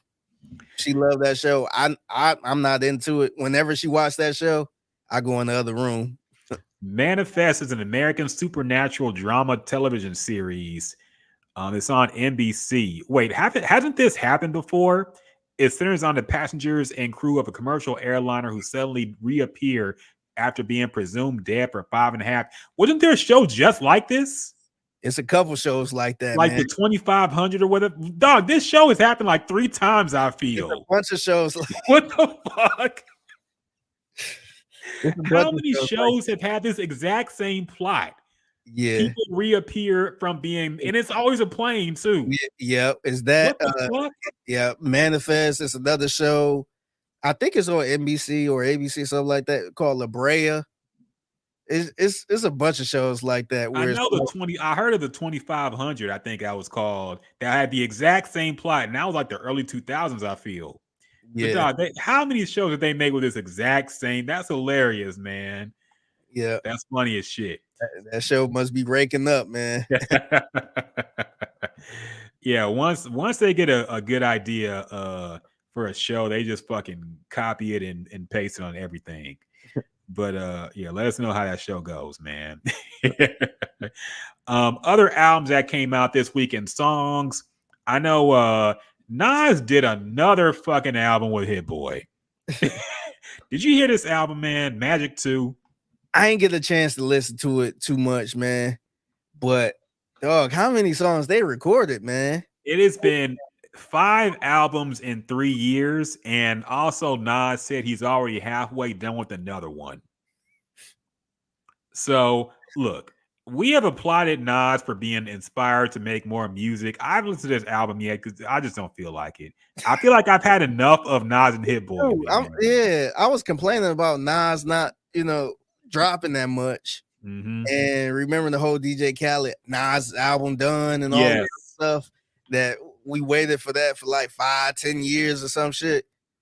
Now I'm like, all right, Nas, you need to go into hiding for a couple years, man. Let us keep playing the music you got out already. Yeah. I mean, he won a Grammy over this series. So, I mean, there's been good things that happened with it. But I looked at the commentary, and it's part of the reason why I haven't heard it yet. Even the Nas fans are getting a little sick of this pairing, man. I think they want him to work with somebody else for at least a few tracks, man. People are saying this is like the worst of what they've done together, and to be fair, that would still be pretty good. Yeah, that's saying a lot because like, can you put this album?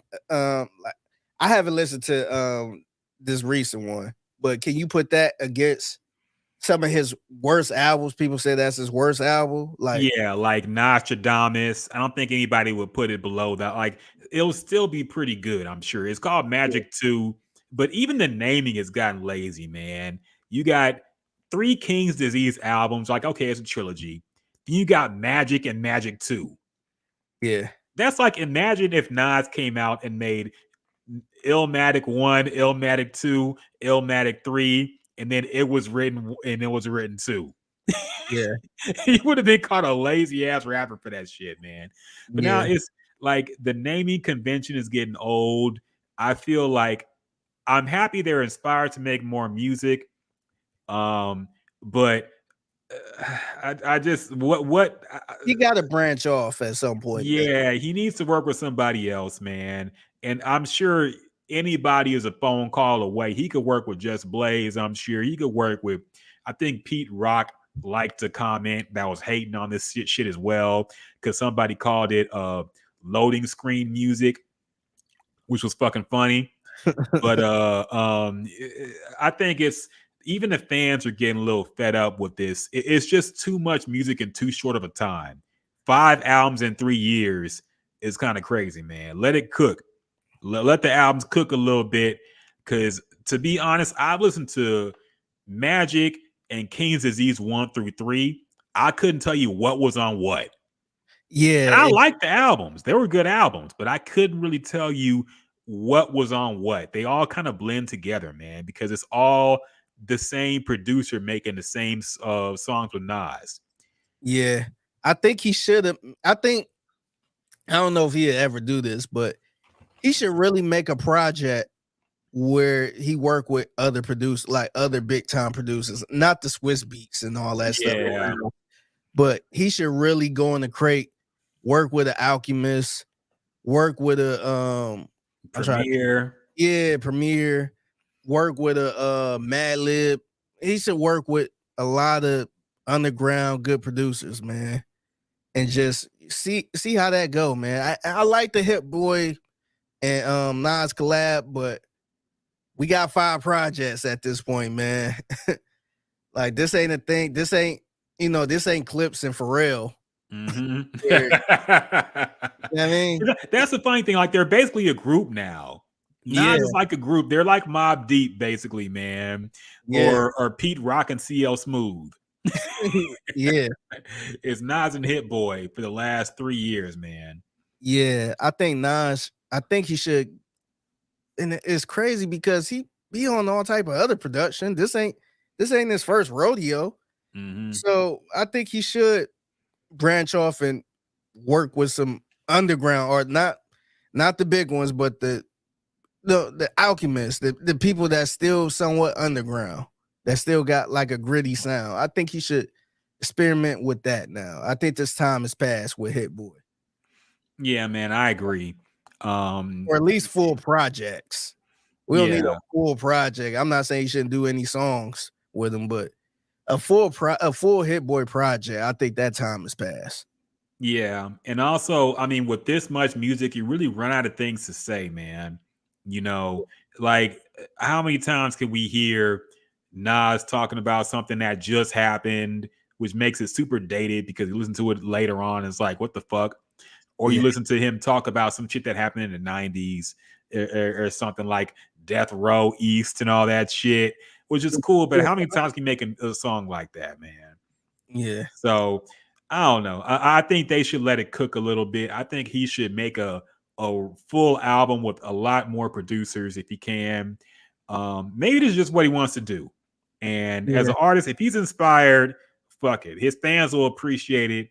But me personally, like, I've kind of had my fill of this pairing, man. That's not to say Hit Boy is a bad producer. He's a good producer. He's a great producer. But the pairing is just getting a little old, man. I want something a little more fresh from them. Yeah. I also see Ken the Man dropped. Is this an album or a single? This is I want to say a project. I don't know. I don't know if it's considered like an EP or what. I'm gonna just say project. Mm-hmm.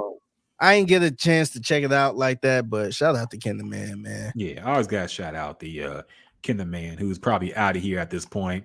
Yeah. Son of Rock Nation, you said. So, yeah, there goes our follow-up interview. But hey, there's always hope. We always remember. We'll say we made her if she ever gets too big for us. We'll say, and I'm just playing.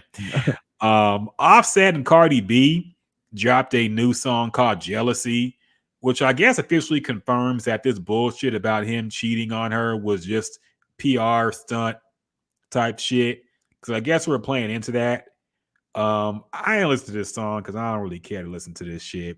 But did you hear this song? Was it any good?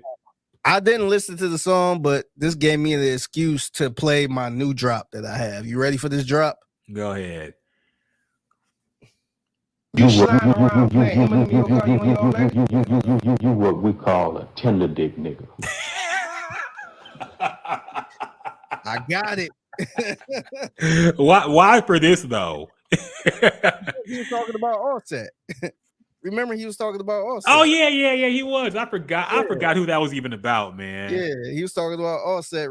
They was going back and forth, and then he released the infamous Instagram post with the voice note on it. You what we call a tender dick nigga.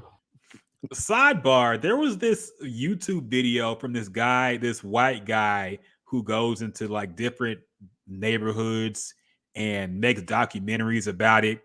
And he did a mini documentary on Houston, 3rd Ward and 5th Ward, some of the more dangerous neighborhoods. He also did one recently about the Boston opioid epidemic. So it's not like all black places. But he went there, and I didn't like the fact that they filmed somebody smoking crack. I thought that shit was kind of outrageous. But he spoke to Baby J, who was, of course, I want to say Jay Prince's youngest son, I think. And I thought it was interesting that he had like anime stuff. I guess they filmed it in his room, but he had like anime shit in his house, man. He had like a big ass Kingdom Hearts poster, and he had like a Sailor Moon figurine on one little desk, and he had another one from a show called Evangelion.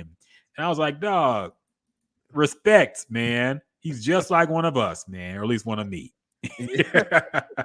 A fellow nerd. Hey, this is my link in the Mob Ties, man. Yeah. Okay, let's get the Mob Ties nerd podcast going, man. We can talk about gaming and anime.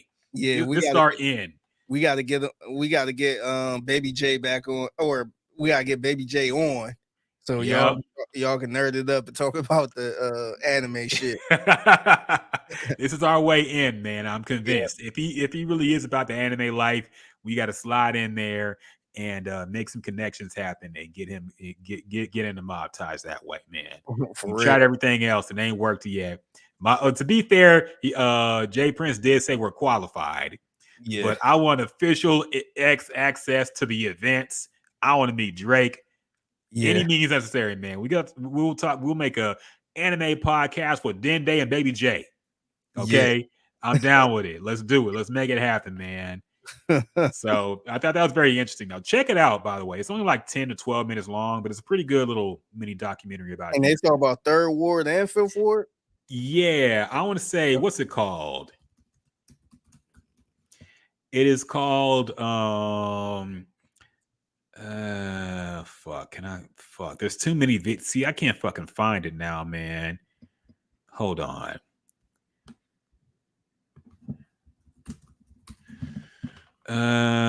Shit, there's too much. I can't fucking find it now, man. I'll link it to you if I find it. Actually, let me go. I think I put it on my Twitter. Let me fucking look up. What's this shit called? It is called Houston's Most Dangerous Hood, the Bloody Nickel. Okay. Let me see who's it by.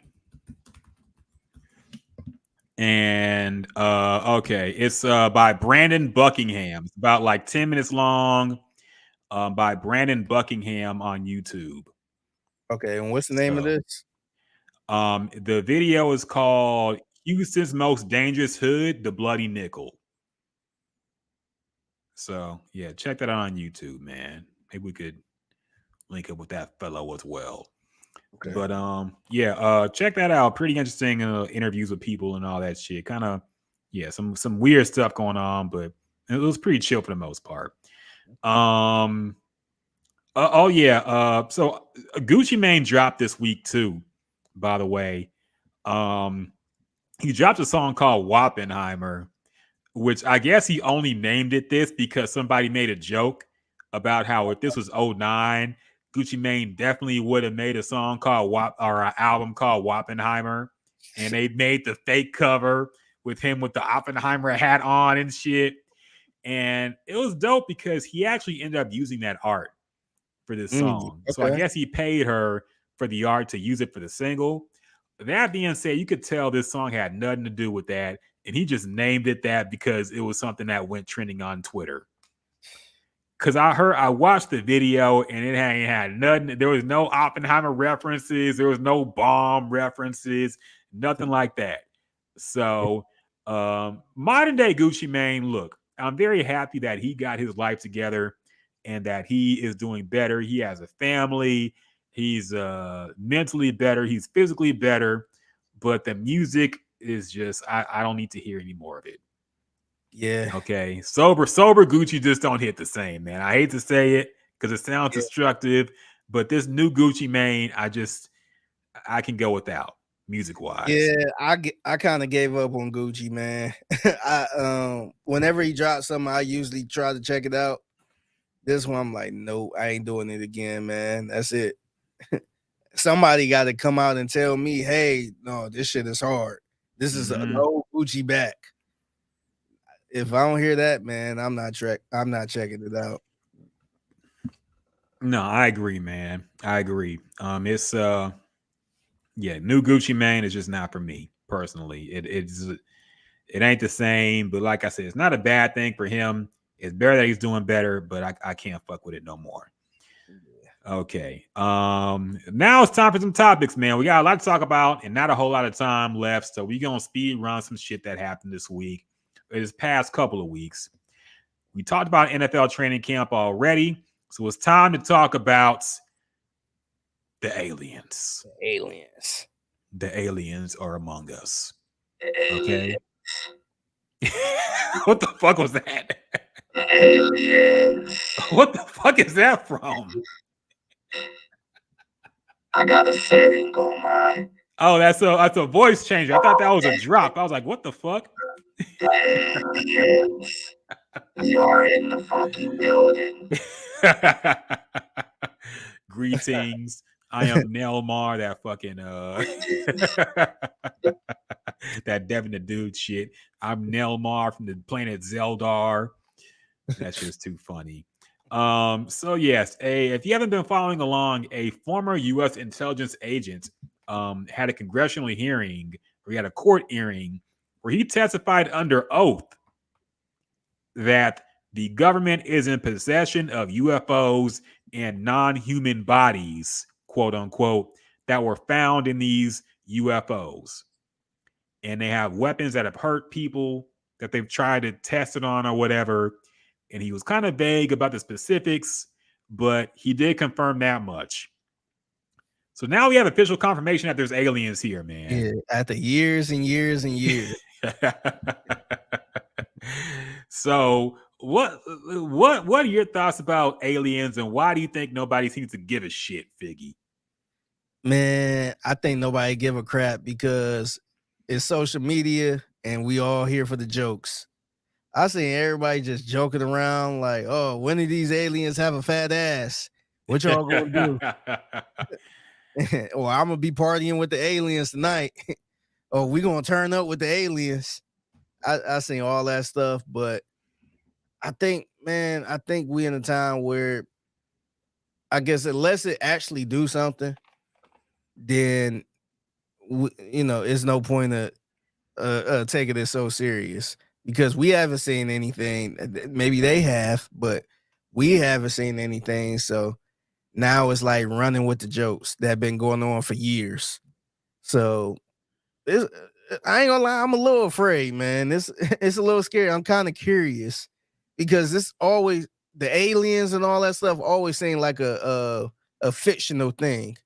that they put in movies and books and all this other stuff. So we always had the mindset of aliens being green and Talking like this. Mm-hmm.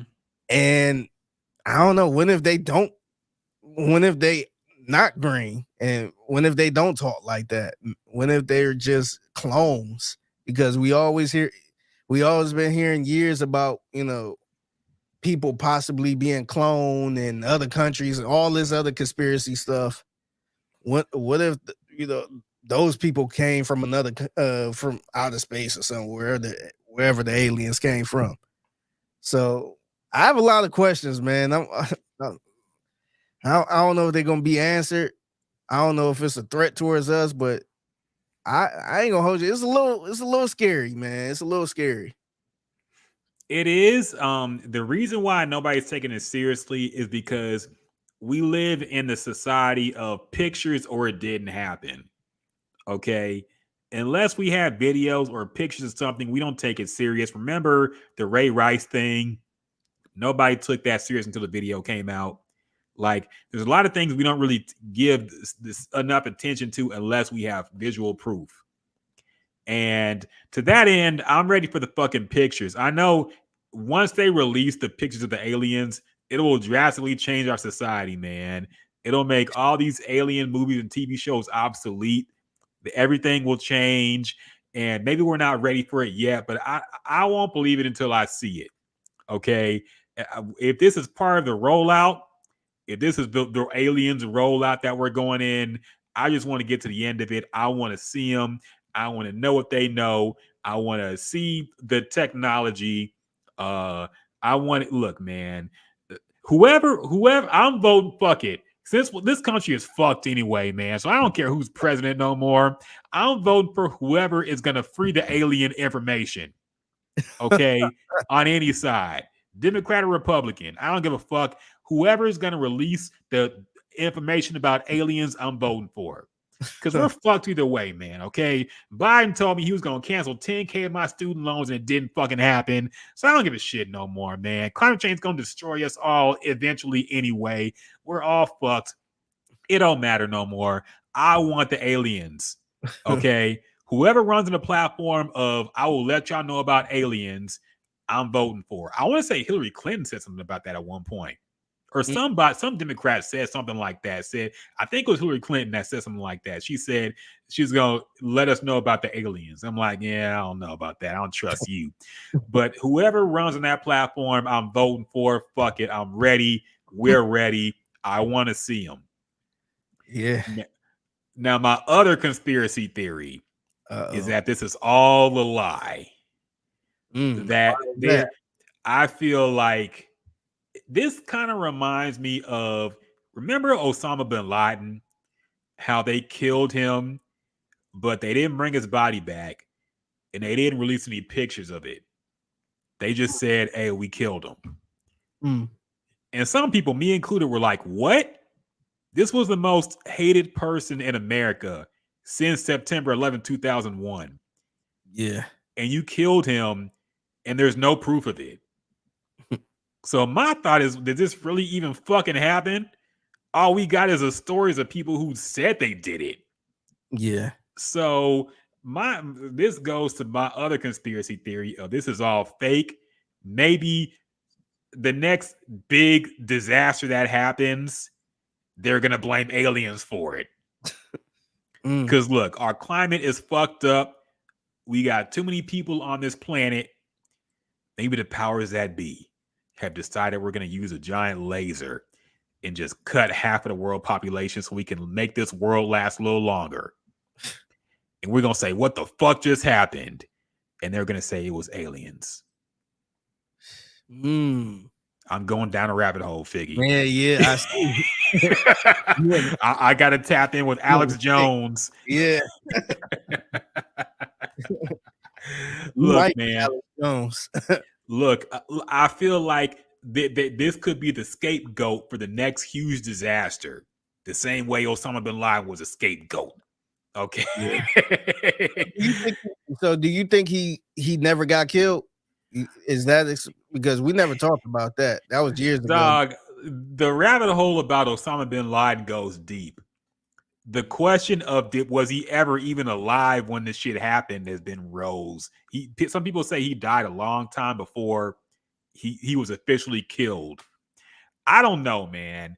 This is a rabbit hole that goes pretty deep, and even me, I could only go so far. But I had serious doubts about how they killed him and how they announced it, man. Because I'm like, there was no proof of any of it. You didn't have a picture. You didn't bring his body back. You just dumped him in the sea. This shit was just weird to me, man. So I don't know how far I went about Osama bin Laden. I just had questions about how they reported that he died. And the people who were there couldn't even agree about how it happened. Because the SEAL Team 6, they had beef over people who told the story. And they were like, no, it didn't happen like that. It happened like this. I'm like, y'all were all there. Y'all should have seen the same shit. So as far as that, I don't know. But the alien shit, I don't know, man. I want proof. I want to meet them. If they're here, I want a press conference where they say, what up? Yeah. I do want to see if they're human. Like, do they look like us? Do it just look like a creature? What can they do? Are they smart as hell? Mm-hmm. I think the biggest questions I want to know is, do they have another world? Is it another world outside of Earth? You know we're going to take that shit over, man. All of our money going to go into space travel so we can figure out how to get to this other place and kind of colonize it. Yeah. So, yeah. I want answers, man. I'm sick of this he say, she say testimony in court. I want to see the proof. I think we're ready for it. Well, maybe not, but I want it anyway, man. I want the truth. I feel like Mulder in X-Files. I just want to know. I want to believe. I want to believe. Mulder. Now, the thing that freaked me out about that show is like, no matter what they saw, like, okay, the two agents were Mulder and Scully. And Mulder was the guy who was like the conspiracy theorist. He believed this shit. And Scully, no matter what they saw, she was like, nah, it's not aliens. She didn't believe anything, man. She was a fucking hater. I was like, how can you not believe this shit? There's a logical explanation for it. Like, no, there's not. This motherfucker's got magical powers and shit. I can say they're human. But that shit cracked me up, man. Now, we never talked about the Carlee Russell thing on the podcast. But of course, everybody's heard this story by now. A woman who alleged she was kidnapped and taken away before she escaped. It has come out that she has apparently lied about this, pretty much everything. They found her phone and she was searching some suspicious things about how to pay money for an Amber Alert. And they had the audio of the call. Basically, they found proof that it was cap. Yeah. So this has raised a lot of discussion. Basically, another Jussie Smollett situation right here with the same events and outcomes. A lot of people still defend her, even though it was exposed. They were like, well, at least, you know, they still should have looked for her and done all this and that, whatever. Figure, do you have any thoughts about this? I don't really have much more to say. I mean, we know what it is now. Do you have any thoughts about this in particular? The only thought I had, I guess it's more of a comment, is I didn't even feel any type of emotion when I heard about this for some reason. And I don't know if it's because there's a lot of people that just be lying out here. A lot of people be fronting. So I think this situation happened where, you know, the girl went missing. My wife showed me what happened. She gave me the rundown of the story. And I'm just like, oh man, that's terrible. But I really didn't see a lot of people talking about it. And so with a lot of people not really talking about it, or it's not on the news and all that, made people talk about it. Mm-hmm. So, why is nobody talking about Carlee Russell? Yeah. Yes, it was. So it moved past the stage that this girl is missing. It moved to the why y'all ain't covering this, but y'all covering the submarine, the Titanic submarine. why is this isn't on main news and all that stuff? So I kind of got a little frustrated with that, but I was hoping that she was okay. I hope they found her. I was praying for the best.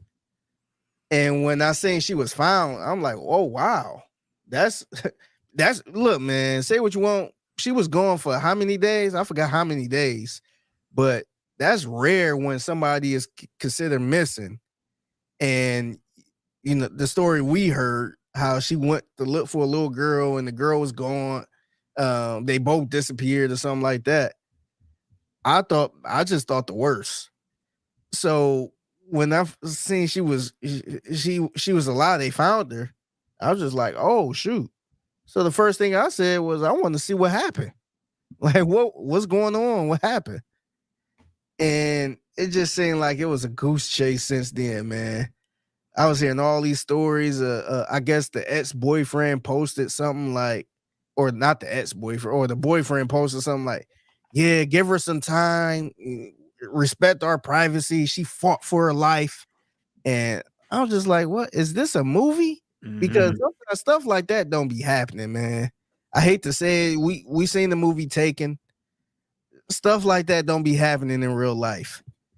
And slowly but surely, all the stuff started unraveling where she made it all up.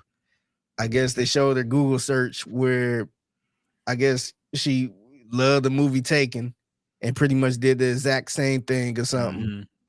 And I was just like, man, this, as a black man, this is so embarrassing.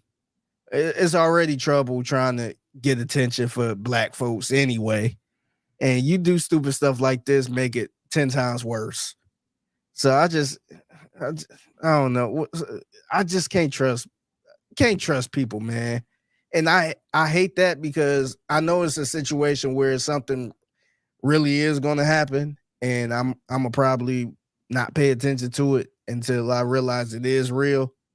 But people are so stupid, man. I don't know. I'm just over people, man. Yeah, like critical thinking is just dead now, man. It's like whenever, and I hate to say it, but look, we're more inclined to believe when a woman alleges something in general. Like, I think more people question the Jussie thing than they did this. But then the fact that Jussie was gay gave him like that almost the woman clout, you know, where everybody believed him because that was an LGBTQ. Yeah, and that's the thing, man. Like, I have no problem with the rights that women are fighting for and the rights that the LGBT community is fighting for. But there's also a narrative like that whenever they say something, they're right because they're a woman or because they're LGBT. Like, we can't admit there's some bad actors in those camps, man. Yeah. There are people who lie. There are people who beat their spouse. There are people who make up shit to get back at somebody. And whenever you question that, people allege you of being like misogynist. Just say you hate women and go. Just say you're homophobic and go. Like, no, man, we have to, everybody, and we're all human. We all lie. We all do the same bullshit no matter what your sexual orientation or gender is, man. So that's the main thing that gets me, dog. Like, even questioning this shit with rational thought, there's blowback for even that. I think I'll take it a step further. I think even after all of this, and you said, see, like she was lying, then you still had the people defending her because she a woman. So no matter what she do, she can do no wrong. Mm-hmm. And there comes a mental health issue comes in, even though I think they said they examined her and said she had no mental health issues. Yeah, I think she actually got arrested. I think they actually charged her. But yeah, it's just so frustrating because I feel like as a guy, we hold each other accountable, man. It's like, say what you want. I see a lot of guys, whenever they do something stupid, we be like, man, that motherfucker was stupid. Like, I ain't rocking with that. Like, nah, I don't know, buddy. Look, I don't know about that. I feel like women, I don't know if they be scared to, or they be scared to not bash another woman or what. But it seemed like no matter what happened, they just got to stick together. Like even they could be wrong as two left foots, they will still take that woman's side no matter what. And it's like, dang, like how I don't know, how can you do that? I don't get it. Yeah, it's just it's people pick sides, and once they pick a side, they're entrenched. Very rarely do you see people admit that they're wrong on the internet. Okay, Yeah. What's going to happen is they're going to dig their feet even deeper. Mhm. They're going to say, "So what? She lied. We still they still should have searched harder for her, and this and that." And they'll change the subject to something completely different. Like, well, she lied, but look at how many women are kidnapped around the country. And like, it's not about that right now. We're talking about this one Yeah. specific case Talking about where one we person. said she might have lied and y'all blew it off. Yeah. So it never changes, man. Like I told you before the show, we're living in reruns. We have the same fucking arguments. It's the same plot as the Jussie Smollett thing, man. Yep. Same thing. We're in fucking reruns. We're in syndication on the internet. Mm-hmm. So it's getting annoying, dog. Other things that happened. We talked about Jimmy Fox. I think he released some videos. Basically, Jimmy Fox is just okay, man. Okay, he seems to be doing well. Not a clone. That's not a clone video. I haven't look. I gotta look into the conspiracy theory. I haven't checked Facebook yet. I know somebody's made a deep dive on how he looks. I haven't looked yet, but maybe he's not a clone. I don't know. The only thing I seen was somebody put a side by side of an old picture of Jamie and that new video of Jamie saying this ain't the same person.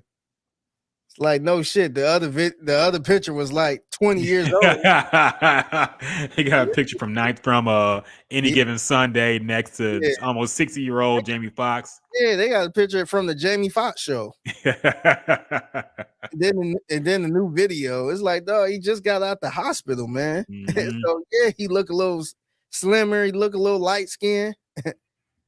So I don't know. I knew that was gonna happen. As soon as I seen the blog saying he released the video saying he thank you to all the supporters and all that stuff, I'm like, everybody gonna say that ain't him. I don't know. They don't look like him. Like, come on, man. Y'all need to relax. Yep. In other news, some other news that's been popping up this week. We have some movement in the case of the murder of Tupac Shakur. Another man's been investigated. His home has been searched. And I, for one, would like to take this moment to give a shout out to the LAPD and the police everywhere. It only took them 30 years to solve this case of one of the most famous black entertainers of all time in his murder. I want to thank them for their quick response, for their unending work to solve this mystery that everybody knows who killed him now. They waited until the documentaries and the YouTube videos did their work for them. And then they went and found this dude, I guess, who was in the car with Orlando Anderson, who was a man who is all pretty much confirmed to have killed Tupac, because the same guy Tupac jumped that night in the Las Vegas casino, and he's already dead, by the way. Orlando Anderson died in the 90s. So the guy they arrested or had a search warrant for is Keith D. Davis.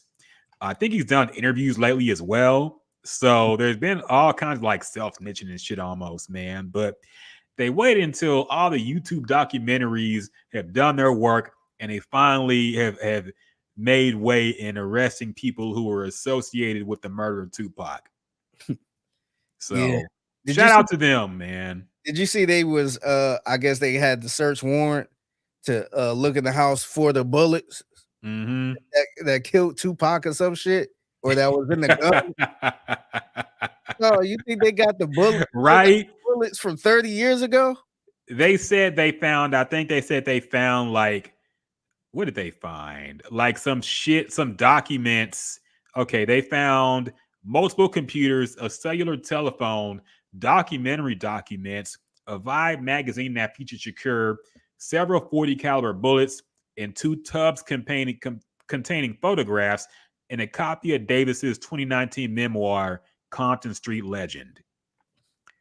So, I mean, I feel like there's no way a case can be built unless they can prove that he kept the bullets that killed Tupac or that were shot that night. Yeah. Which I'm like, how the fuck? Unless he was trying to sell that shit, but how? Like, what? But There's even no way they can make a case against this guy, man. yes, and also if that was the gun during that time, did you think that was going to be that legendary where you decide to keep the gun because 30 years from now it's going to mean something? That sounds crazy because, like, when do you kill somebody? We both never killed nobody, but when do you shoot somebody and you keep the gun, because you're gonna get away with everything? Maybe you could sell it and make some money from it. It'd be like a souvenir or some shit. That don't even make sense. I almost can't believe like they're even wasting manpower on this, man. Like, there's no way they can find anything on a 30-year-old murder of one of the most famous people in rap history. You think they're gonna find the smoking gun in his house? Yeah. 30 years later, having a magazine about Tupac is not gonna be the evidence they need to arrest him, man, or prove that he was there. Like, look, and everybody knew who killed him, and nobody did anything about it, man. That's the thing that kills me. He was killed in the middle after a Tyson fight on the Las Vegas Strip. Yes, and nobody was arrested, man. It's insane, dog. And now I guess they're getting embarrassed of the fact that it's very obvious who killed him, and everybody has admitted who killed him now, and the cops never did anything about it. So now everybody looks bad. So maybe they're trying to clear this one up and say, hey, look, we did something. But it's not going to work, man. I don't know why they're even wasting time on this shit. Yeah. I guess they're trying to put Jada Pinkett Smith to rest a little bit. Yeah, maybe she's heading the case. Yeah. I don't know. She go to sleep better at night. the case was solved. Yeah, I don't know, man. I don't know. I don't know, man. But the shit's that was the most random thing I saw in the past couple of weeks, man. The fact that they're actually investigating this 30 years after the fact, when you had plenty of time when it fucking happened and you didn't do shit. I couldn't believe it, man. That's to show you, man, how the people there had a lot of pull. So I don't know if it's there's another conspiracy or theory. I don't know if Suge Knight had a lot of pull in that city where he, maybe paid off some detectives or something to not really look into it, to just keep it moving type thing where they don't find who did it. I don't know. But it seemed like they, it must have been a lot of street pull into this where that should have been solved, man. That should have been investigated. It should have been solved a long time ago, man. Yeah. Like, I understand some people that's not famous at all. If somebody get killed and you can't find anything, if it was just a horrible incident. Like, I know some people that killed some of my good friends, and nobody got, like, they didn't find the killer. Like, I understand that, but this was the most famous rapper at that time, man. And you ain't find nobody. That's crazy. Look, there was rumors of people who were in the neighborhood that said that he was bragging about it, man. Like, everybody fucking knew it was Orlando Anderson, Baby Lane. He went by his street name. Everybody fucking knew, and he was killed in some other shit that had nothing to do with the Tupac murder. So, yeah, very, very. But shout out to the LAPD for, after 30 years of people doing their work for them, they actually tried to investigate something there. YMW Melly, his case was declared a mistrial because he did not get the I guess it had to be, they couldn't agree on it had to be, I forget the word I'm looking for, but it had to be uniform decision by the jury to I think it was something like 12 6-4, I think, or something like that. It might have been worse than I can't remember what the number was. I think I want to say 3 people thought he was guilty out of all of them. Let me see. So looking at the story. A deadlocked jury prompted a mistrial Saturday, and for YMW Melly, the 12-member panel could not reach a unanimous verdict after 3 days of deliberations. I don't see the numbers of who said who or who thought what. But so yeah, it had to be unanimous, and they couldn't decide that. But they're saying there's going to be a retrial is likely. Yeah. So we'll see how that goes, man. I don't know. Like, I just don't understand law, man, because I thought that Tory Lanez had a much better chance of getting off than YMW Melly did. Yeah. I didn't think Tory Lanez was innocent, but I thought it was going to be harder to prove he was guilty. Yeah. But with this guy, I felt like they had him fucking dead to rights, man. All the forensics that came out that proved that he was shot from inside the car and all this stuff, and that he was talking about it with his friends, and this was a mistrial. So I don't get law, man. I don't get it. I don't get it either. And I think a lot of people was sitting there like, oh yeah, he free. Yeah. That's not the case, man. Look, man, I know law is a little crazy at times, but I don't think it's that crazy. And to be honest with you, I hope he don't get out. That motherfucker look crazy. Look, man, I think his last name is Demons, and we've talked about this a bunch of times. His last name is Demons, man. I don't trust him. All those little antics in court, I think he'd be just fine where he's at right now. I think we'd be a better world. Yeah, he might be where he belongs, man. Him and TK. I don't know. Yes. 6ix9ine got a feature from Kodak Black.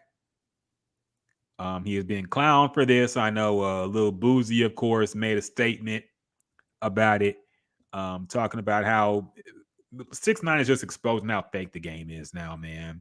You know, there is no street code no more. Anybody does anything for the bag. Now, with this being said, if somebody, even for $1 million allegedly, is willing to work with 6ix9ine, this definitely opens the door for people to collaborate with Gunna, I feel, right? Bingo. Yeah, that's actually why I put it on this doc, man. I think this makes it cool. I think this is warming up to the fact that I guess snitches can still get some work.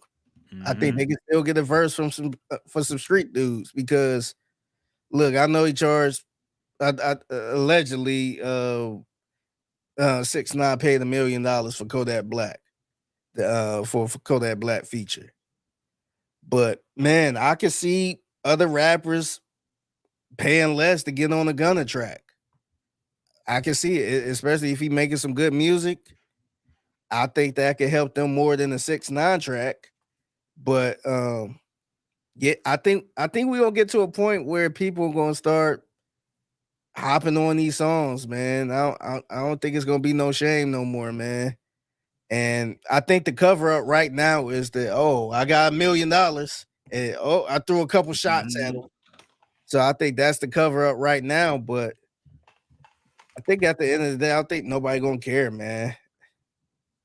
Yeah, as long as they throw in some lyrics about hating snitches or don't fuck with snitches, because I mean, Gunna maintains he didn't snitch anyway. So as long as there's like a non-snitch bar by whoever collaborates with him, maybe they'll think it gets them cover. I don't know. But look, no, the consumers don't care about this shit. I think we've learned that by now. The consumers don't care. Who cares what fucking Lil Boozy has to say on the internet, man? Like, the consumers don't really care about this. His album still sold well, despite the fact that it had no production and no features. So the consumers of rap don't care about this street politic bullshit, man. So somebody's gonna do it, and we'll see what happens when they test the waters. Of course, Young Thug's friends won't do it, but anybody else in the game, I think the door is open at this point. But we'll see whoever the first one is to take that jump. Other things. Oh yeah, Twitter changed. Twitter is no longer Twitter. Twitter is now X. X. That fucking Exhibit song. Remember that shit? Yeah. X to the Z. Now, every time I think that there's no way Elon can't could get do worse. anything dumber with Twitter at this point. I mean, he already done charge for a lot of shit. He already took a lot of shit away. Now he has changed the entire format of the site. Well, at least the name of it, and he's calling it X. I just like from a marketing standpoint, I just don't get it. Like this is brand recognition is like the most important thing in the world right now. You know, everybody knows what Twitter is. Yeah. To change it this late in a life cycle to X, I don't get what the master plan is, man. Yeah, Twitter is part of our vocab now. Mm-hmm. Even when we're not talking about Twitter, we bring up tweet or stuff like that. Retweet. Like all of that stuff came from Twitter. And so I just don't see what's the payoff for changing it to X? I don't know. I've heard apparently he wants to change Twitter into something else completely. Like he wants to have like basically it be an all-in-one type of app where it's like a dating thing, it's like a finance thing, it's like a lot of stuff into one. And look, I don't know how successful like he already is in debt from buying Twitter. He paid way too much. I mean, like a $44 billion for this shit. Billion, yeah. He overpaid for it by a lot. And now I don't see how he has enough money to change the entire thing. And I don't see how he thinks this will bring more people to it. Everybody seems more like I said, he seems like he's trying to destroy it. Yeah, but he's trying to make money, man. Like he's trying to get some out of it. Like I don't know how much Twitter was making, but he's trying to get his money's worth. Yeah. And it's not working, man. This app been free for us for years. Mm-hmm. So you gonna steer people away when you start charging for bullshit. Yeah, I don't get it, man. I don't get it. But still, like, I can't leave Twitter if all the jokes are there, man. Like, Blue Sky still ain't there yet. I've been posting a little bit more on that, but it's just still ass, man. There's no replacement for Twitter yet. So that's the main problem. But is this X shit? I don't get it. I'm looking at the fucking logos right now. It looks so fucking stupid, man. Like the bird is really gone. And we got this ugly ass X that looked like something you made in your high school project. Like it's so fucking ugly, man. Why would you do this? I don't understand. Yeah. And everybody's gonna still call it Twitter. Yes. Nobody's gonna say, yeah, I saw on X. Yep. That even makes sense. Yeah. Dog, you on X? Yeah. Like what you trying to say, nigga? Yeah. Yeah. Pause. People still gonna say Twitter regardless. Mm-hmm. People say tweets. They're gonna say all that stuff. So I just don't get it, man. Yeah, I don't know. I don't understand Elon Musk's brain. I don't understand what goes through it. I know he has Asperger's. He admitted that much on Saturday Night Live, I think, but I don't understand the mind of that man. I don't understand how he got $1 billion to begin with. I don't understand any of it, man. But whatever.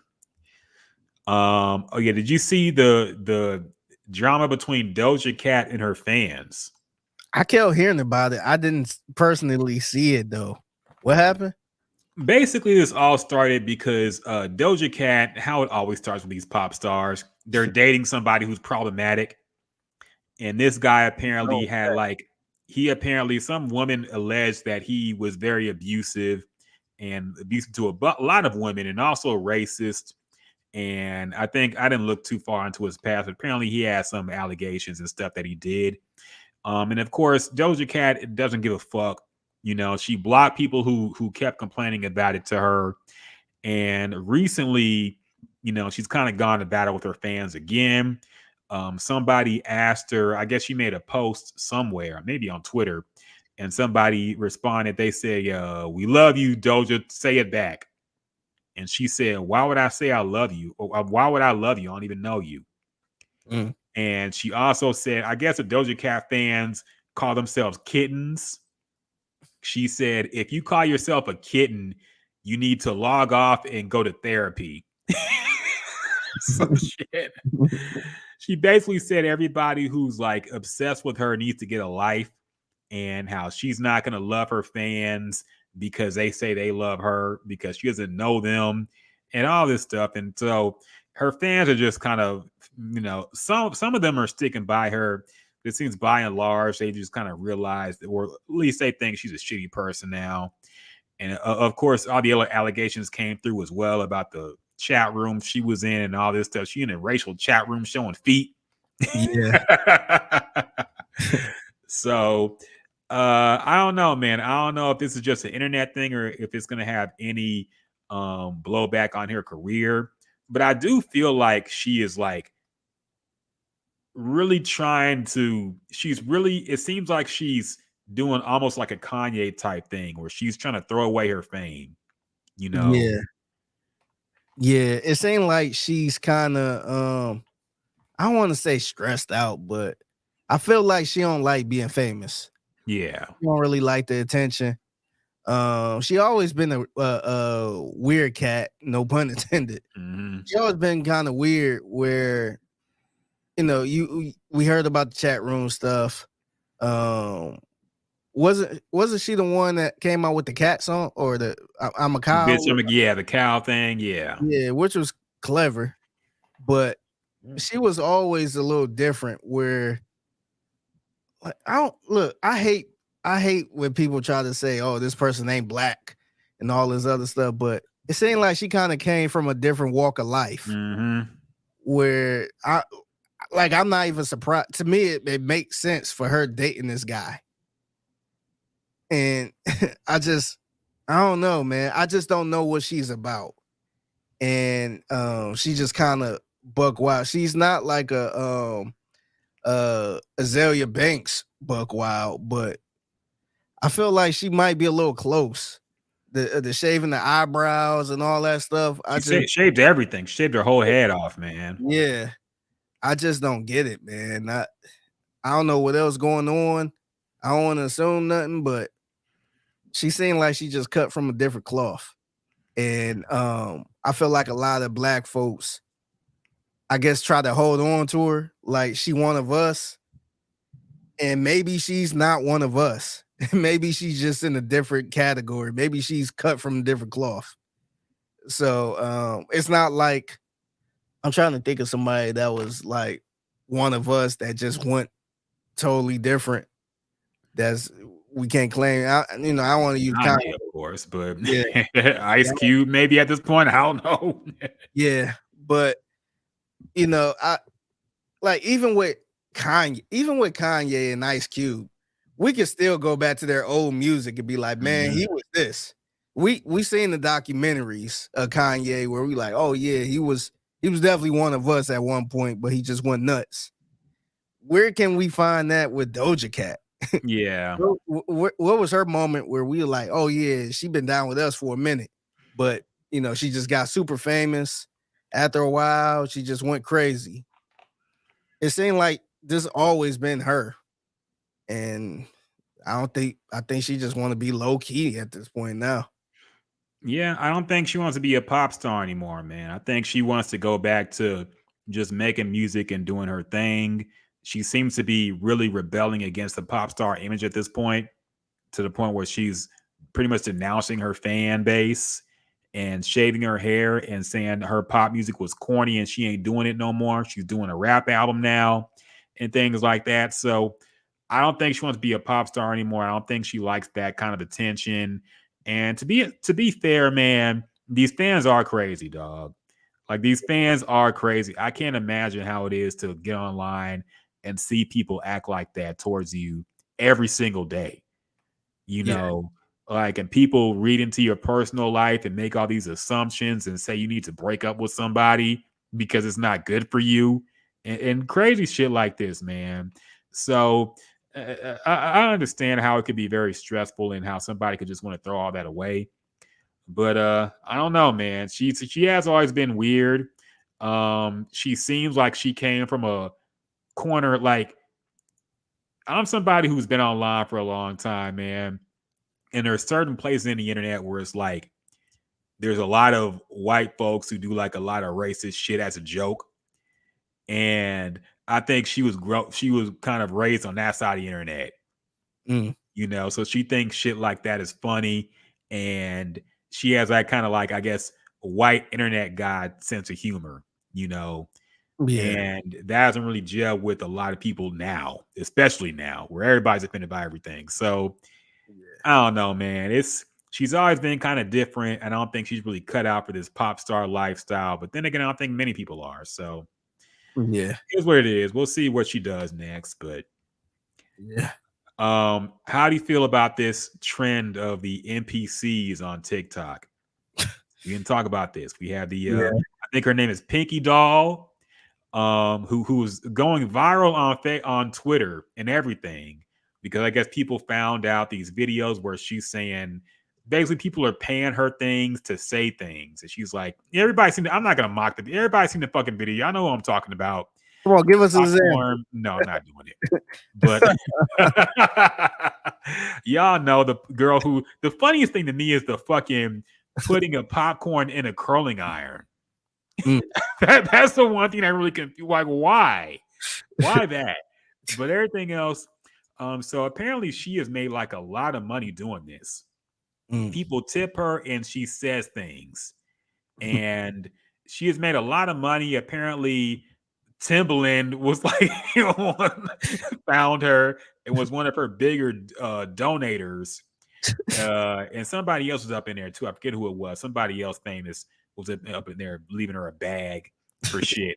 So she has popped off, and she has really become, I think even Cardi B referenced her and shit. Everybody's talking about this girl, and now everybody's doing it themselves. They got a lot of copycats out here, grown ass men doing this shit in public, which is really embarrassing. You got a lot of women doing it as well on TikTok, and it's kind of taking over TikTok Live, apparently. So Figgy, what are your thoughts about this new NPC style trend? This is silly, man. This is I ain't gonna lie. Now her Pinky Doll, now is she a porn star? She has an OnlyFans. Okay. Yeah. Okay. But I would say it was entertaining watching her a little bit. I ain't gonna lie. But I went down the rabbit hole to see everybody else doing it, and it just looked so stupid, man. I feel like she the only one that could pull it off. I feel like she did a really good job. But just overall, general, this is so silly, man. And people paying for this, people actually giving them money, giving them shit for this. I think it's crazy, man. I just don't understand what I'm doing wrong.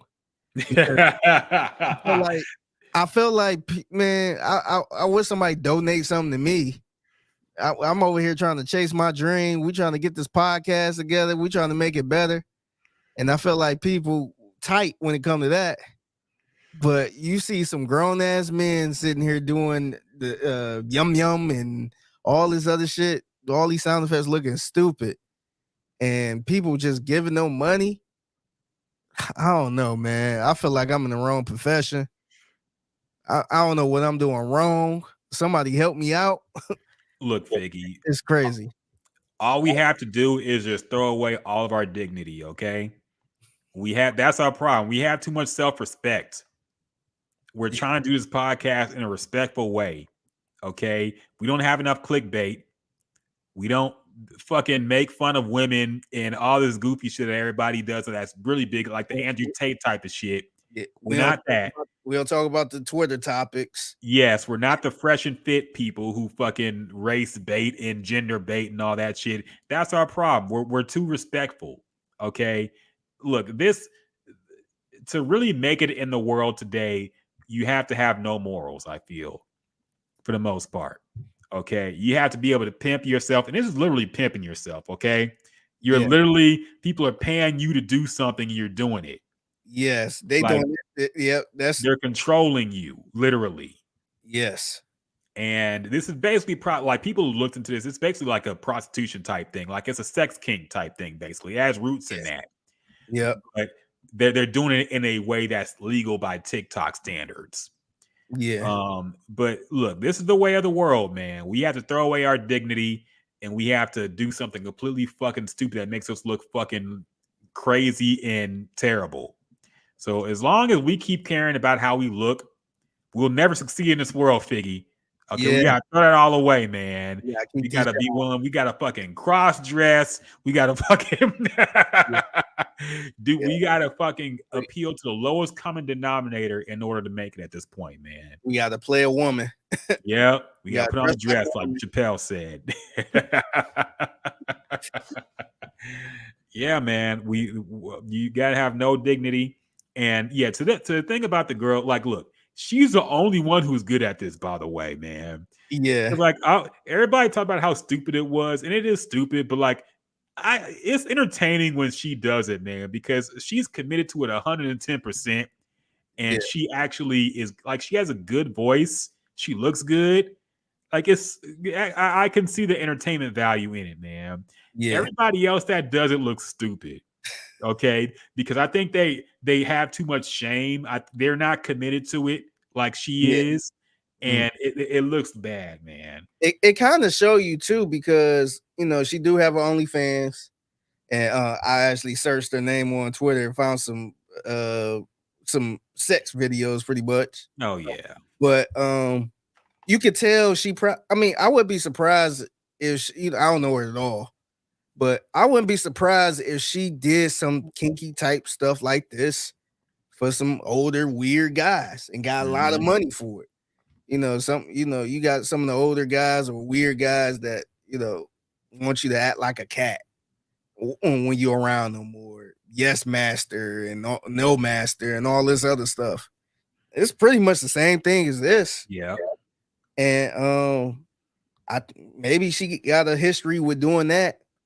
And this is so easy, I mean, and it's not really sexual.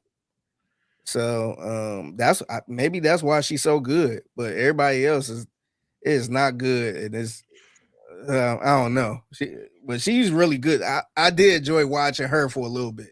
Yep. But not enough to pay some money for her to read to say ice cream lick. Like no. Nah, yeah. I would pay for the OnlyFans before I pay for something like that. Oh, definitely. At least you get your money's worth with that shit. But my concern, man, because this thing has been going on for a while with TikTok, people doing things for tips, and my concern is kids doing it because they've already been doing it, and this has been happening since before this NPC shit popped off.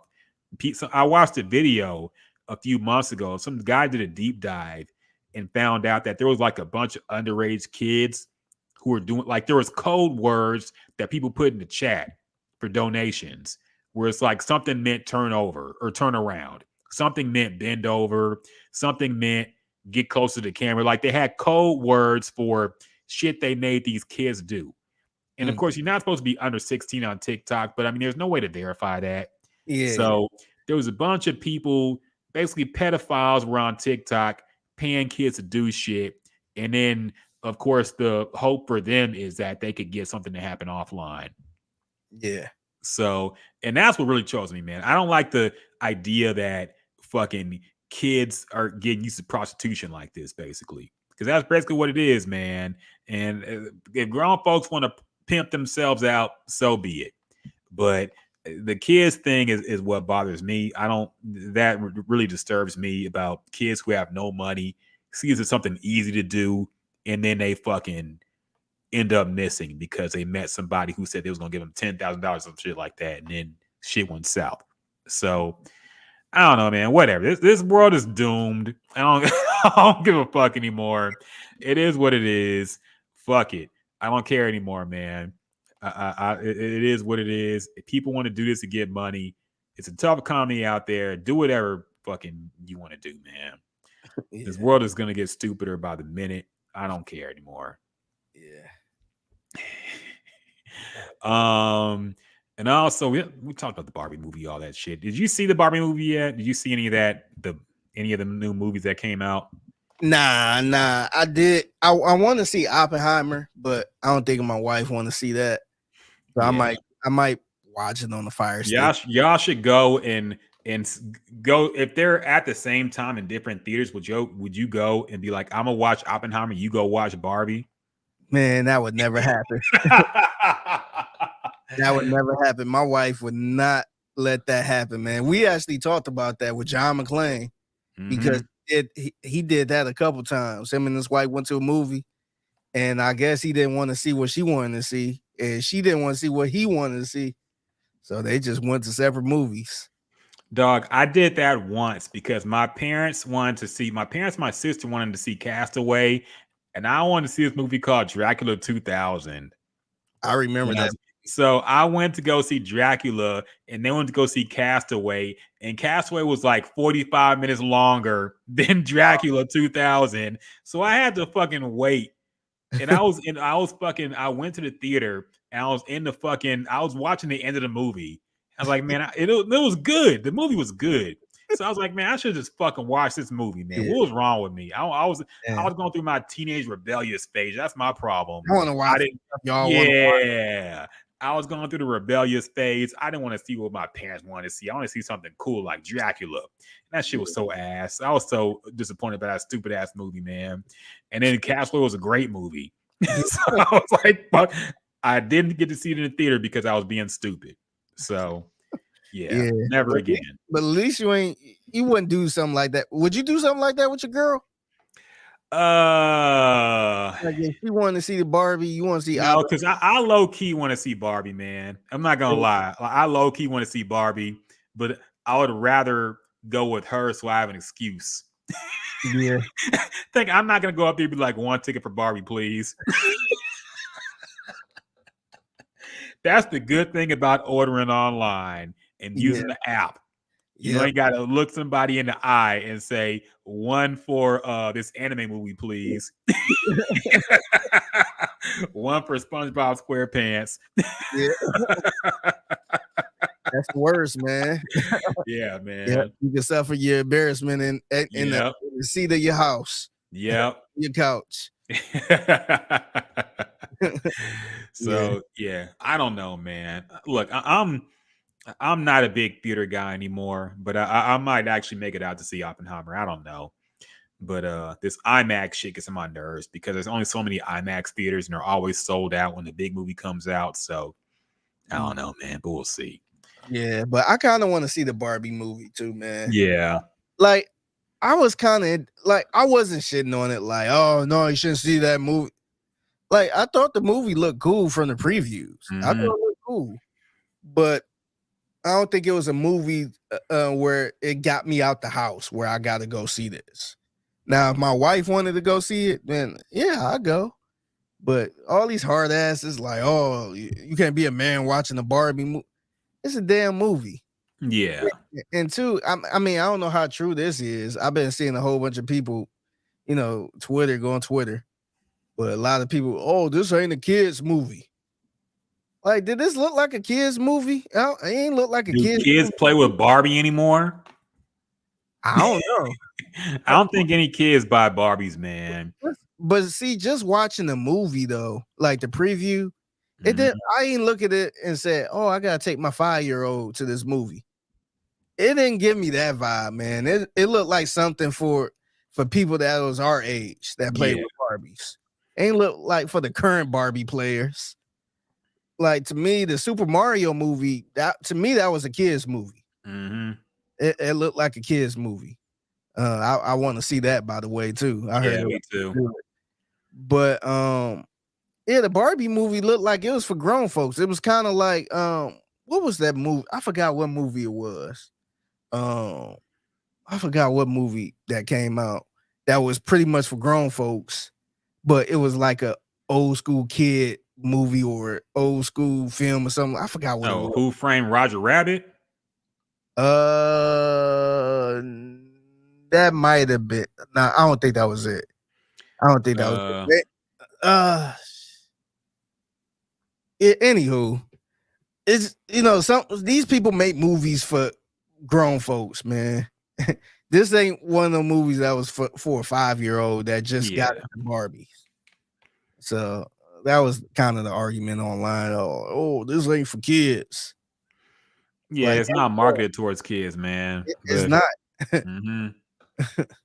But yeah, see, I've already heard they're gonna ruin it because I've heard apparently they want to make a bunch of like Mattel. They want to make their own Mattel cinematic universe.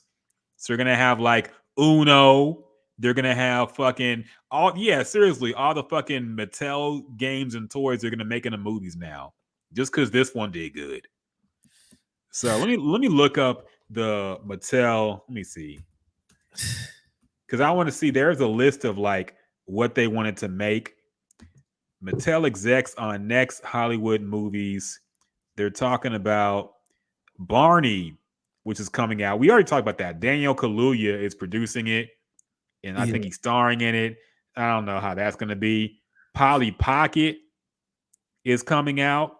Hot Wheels, Rock'em Sock'em Robots, American Girl, a movie about the Magic 8 Ball, and Master of the Universe, Major, I don't know what the fuck Major Matt Mason is, Uno, Wishbone, Matchbox, and some other shit I haven't heard of.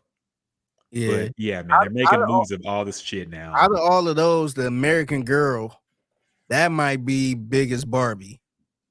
Because that's pretty much a doll that's like freaking $500, man. They actually have a store in the mall for American Girl dolls. And I don't know if you went past it or been in there, but they have like clothes that are expensive clothes for the doll to buy. And also they have a restaurant in there where a lot of kids take their dolls and they set it right there. You can eat lunch with your doll. It's crazy, man. Like, and this shit is expensive. I'm gonna show you how expensive this shit is. But it's crazy. I can see that movie being super, super successful, man. Because still to this day, I think they play with American Girl dolls. Yeah, that's my dog. I have to know how they're gonna make Uno into a movie. Like, that's the one I really need to see. Okay. Like, is it going to be like Jumanji where the game is real, but then it's fucking Uno, man? How you going to make that shit dangerous? I have to know how they're going to make Uno into a movie, man. I have to see that one. Yeah. Yeah, I'm kind of curious at that too, man. It seems like they making their own shit, man. I want to see a Zelda movie. Yeah, I think they're going to do that. I think they're going to do that. Especially after seeing Mario and the success of that. Yeah, they definitely going to do that. But yeah, man. So this is American Girl dolls. Mm-hmm. Look, $300 for this. God damn. Yeah, it's just so much shit. How much does it cost to like adopt a real baby? It can't be that much more, right? Yeah, for real. Come on, man. Yeah, let's see how much that the clothes shit gonna get broke. I guess you don't give it to actual kids then. Look at this. This look, $40 for this outfit. Man. Oh, for the outfit? Yes. Come on, man. Real clothes don't cost that much for kids. $6. Insane, man. A book bag, $36. Come on, man. This set, $80. Look, this suitcase, $225. Come on, man. You got designer for the dolls. Where they gonna go with that shit? Yeah. Dog, this is for like crazy people, man.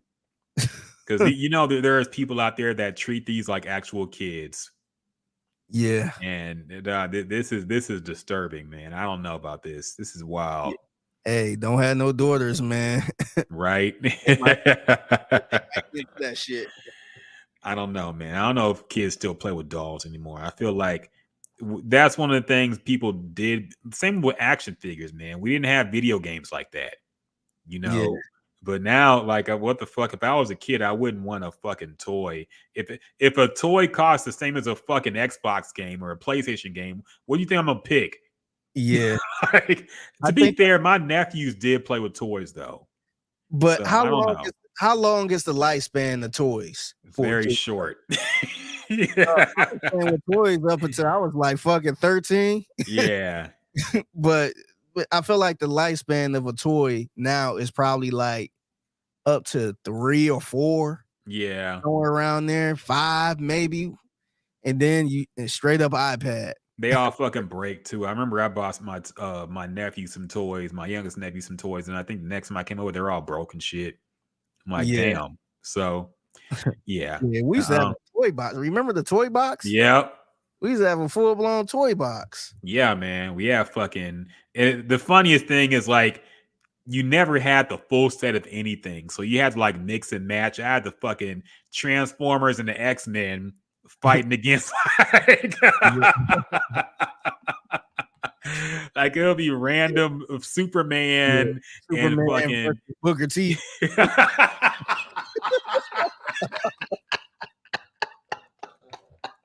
Yeah. Coming to the ring, Batman versus Stone Cold Steve. And fucking G.I. Joe come in as a tag team partner or some shit. Yeah, man. Dog, that's how it was, man. It was every night was a fucking fantasy fight.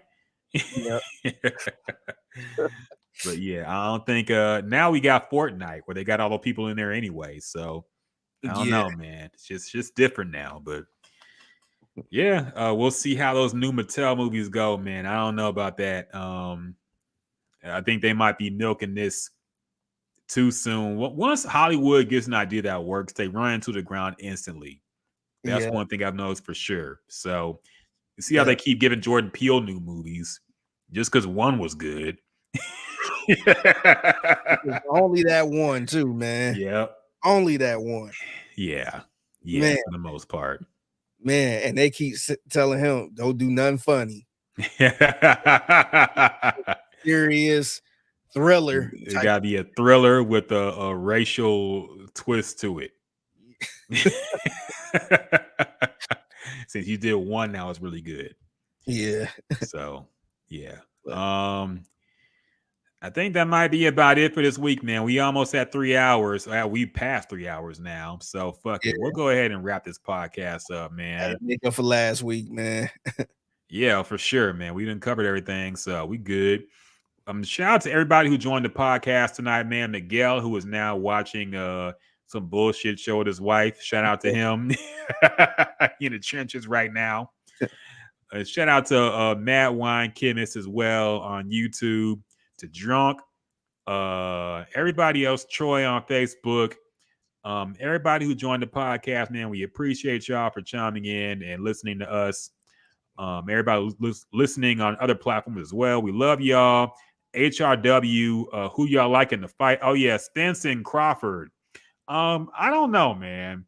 I'm just glad the fight's happening. I'm glad the fight's happening because this is one of those fights that I thought this wasn't going to happen, like fucking Anthony Joshua and the other dude. What's his fucking name? Dude who fought the gypsy motherfucker. What's his fucking name, man? Tyson. Who the guy who fought Tyson Fury? Deontay Wilder. That's right. Deontay Wilder and Anthony Joshua. How that fight never happened.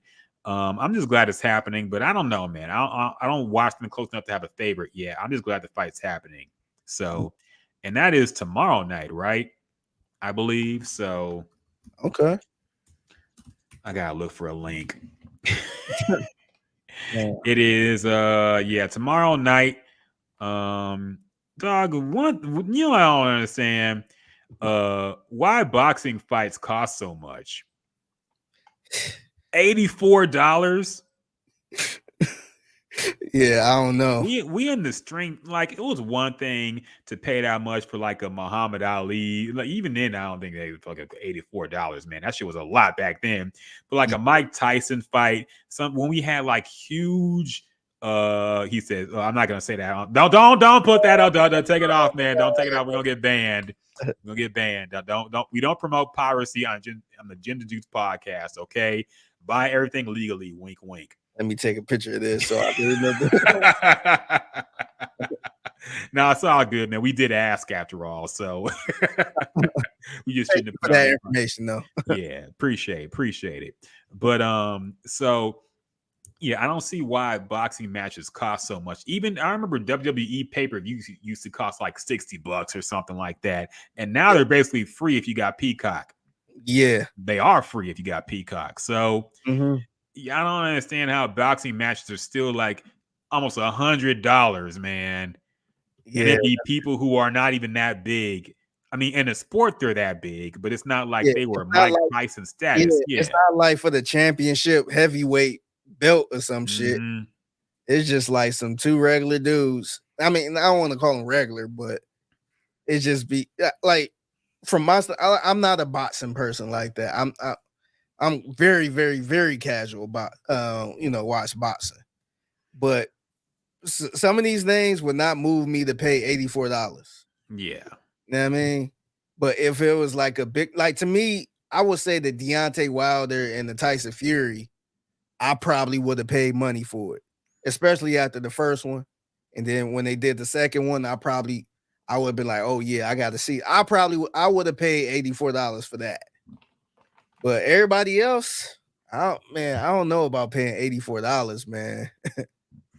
There needs to be something like the WWE Network, but for like boxing, man. Like maybe if Hulu, one of these big streaming services, could get like boxing into it. And so you build up fighters by watching fights for free. And then there's like a big fight that you got to pay extra for, but it's not $80. Yeah. I feel like that would help a little bit, man. Because this is one of these fights where I don't think people really know who they are that much, but they've heard of them. And it's more like everybody's saying it's a big fight, so they're going to watch. But I don't think many people are going to pay $84 for a fight in this economy when everything. Sidebar, is it me or did every price raise for everything this week, man? Fam, right before this podcast, I had a talk with my wife because we working on saving more money or trying to save money. When I tell you everything is up, everything is. Tidal sent me an email talking about our prices had changed. We will now be $16.99 a month. Like $16.99 a month. Dog, I'm sitting here already. They cleared out a lot of streaming services that I barely use because shit, that was like adding up to like $50, $60. So now I got one streaming service. I got HBO Max, and that's it.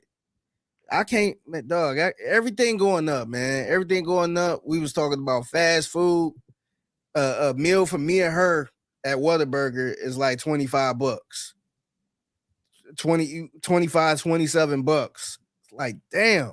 Everything going up but the paycheck, man. Yep. It's crazy. It is. And especially like this week on like everything announced a price increase this week, man. I want to say it was Spotify. You said it was Tidal, Google. I think Hulu, the streaming service, every digital service like announced a price increase this month, man, or this week even. I'm like, did the Illuminati all get together and say this is the week we're gonna jack up everybody's price? Yeah, because and even the shit at the store, I feel like has increased this week. Some shit I bought that was cheaper last week is suddenly like $1 more expensive. I'm like, I don't understand what the fuck is going on, man. There's no more COVID to blame no more. What the fuck is going on, man? Yeah. I'm sick of this shit. Remember they tried to blame the chicken wing shortage and all this other shit? Everything, bread, COVID, everything. And then the shortage is done. Like, look, all the COVID restrictions are gone. Yes, the prices keep going up. Yeah. What the fuck? Worse. Shit's ridiculous, man. Yeah. I'm going to need some type of streaming platform, a free jailbroken streaming platform or something. Yeah, this is what drives people to piracy, man. Like this is what happens when you keep the price of the brick just keeps going up. Yeah. And to be There's fair, gotta be a breaking point. And to be honest, man, I didn't even tell my wife this. I'm thinking about going back to cable, man. I might at this point I might as well get basic cable. Like, just give me the basic cable. I don't even know how much it is now because I ain't had cable in 7-8 years. But at this point, I'm ready. I might as well just go back getting basic cable. And then when you get cable, you get access to some streaming shit too. That's a crazy thing. I think that's how we got HBO Max. Yeah. So, yeah, shit's just wild, man. It's crazy out here now, man. Yeah. HRW says, especially when fights can be short as fuck. at least with the WWE, you know it's scripted, so it's gonna be long as hell. The boxing matches can end at any point, and that's it. So it's wild. Especially if you're watching like a Floyd Mayweather fight, which I think is a little ridiculous to pay for one of his fights anyway. Yeah, you know it's gonna end in a fucking decision. It's gonna go all 12 rounds, and you're just gonna be dancing for the most part. No knockout, all the rules in there, but something like that, man. I just man. Like they clearly, some of them in there clearly doing it just for the bread, so they not about to pull no effort. So you really rolling the dice paying for a fight because the fight, like you said, the fight you want, that could just last in one round and that's it. You be pissed. That's how it was in the Mike Tyson days, man. Like the fucking fights cost like $100 and then it'll be over in the first round. Like it was exciting because it was Mike Tyson, man. He was larger than life at that point. But I don't think any boxer got that kind of clout now. I think the Deontay Wilder, Tyson Fury things were kind of big, but in a Gervonta Davidson, Ryan Garcia thing was kind of big. But I don't know, man. The price got to go down for people to really invest, unless they're just gonna keep pirating shit or have one person buy it and have a watch party, which is cool. But yeah, $84 for a boxing match in today's economy is fucking ridiculous, man. Yeah, HRW, send me some more links, man. Send me some. I'm done. When I say I'm done, I'm finished. Oh yeah, for sure, man. I'm ready to cut all this out, man. I'm low key ready to cut title off. $16 a month. Yeah, that's crazy, man. I remember it used to be $9.99, man. That's how they get you, because when they price it like that, they're taking a loss for the most part. Yeah. But the most important thing is to build a customer base, and then they crank up the price over time. So, and that's the trick with these fucking digital platforms, man. Now we can't live without them. Now they're saying, "Oh, we're gonna keep increasing the price." So that's the game, man. We all got game run on us with this streaming shit, man. So it's our fault. Yeah. All right. Out of here. Yeah, let's go ahead and bounce. It's been a long podcast. Appreciate you stopping by HRW, everybody. We love y'all. Until next time. Peace.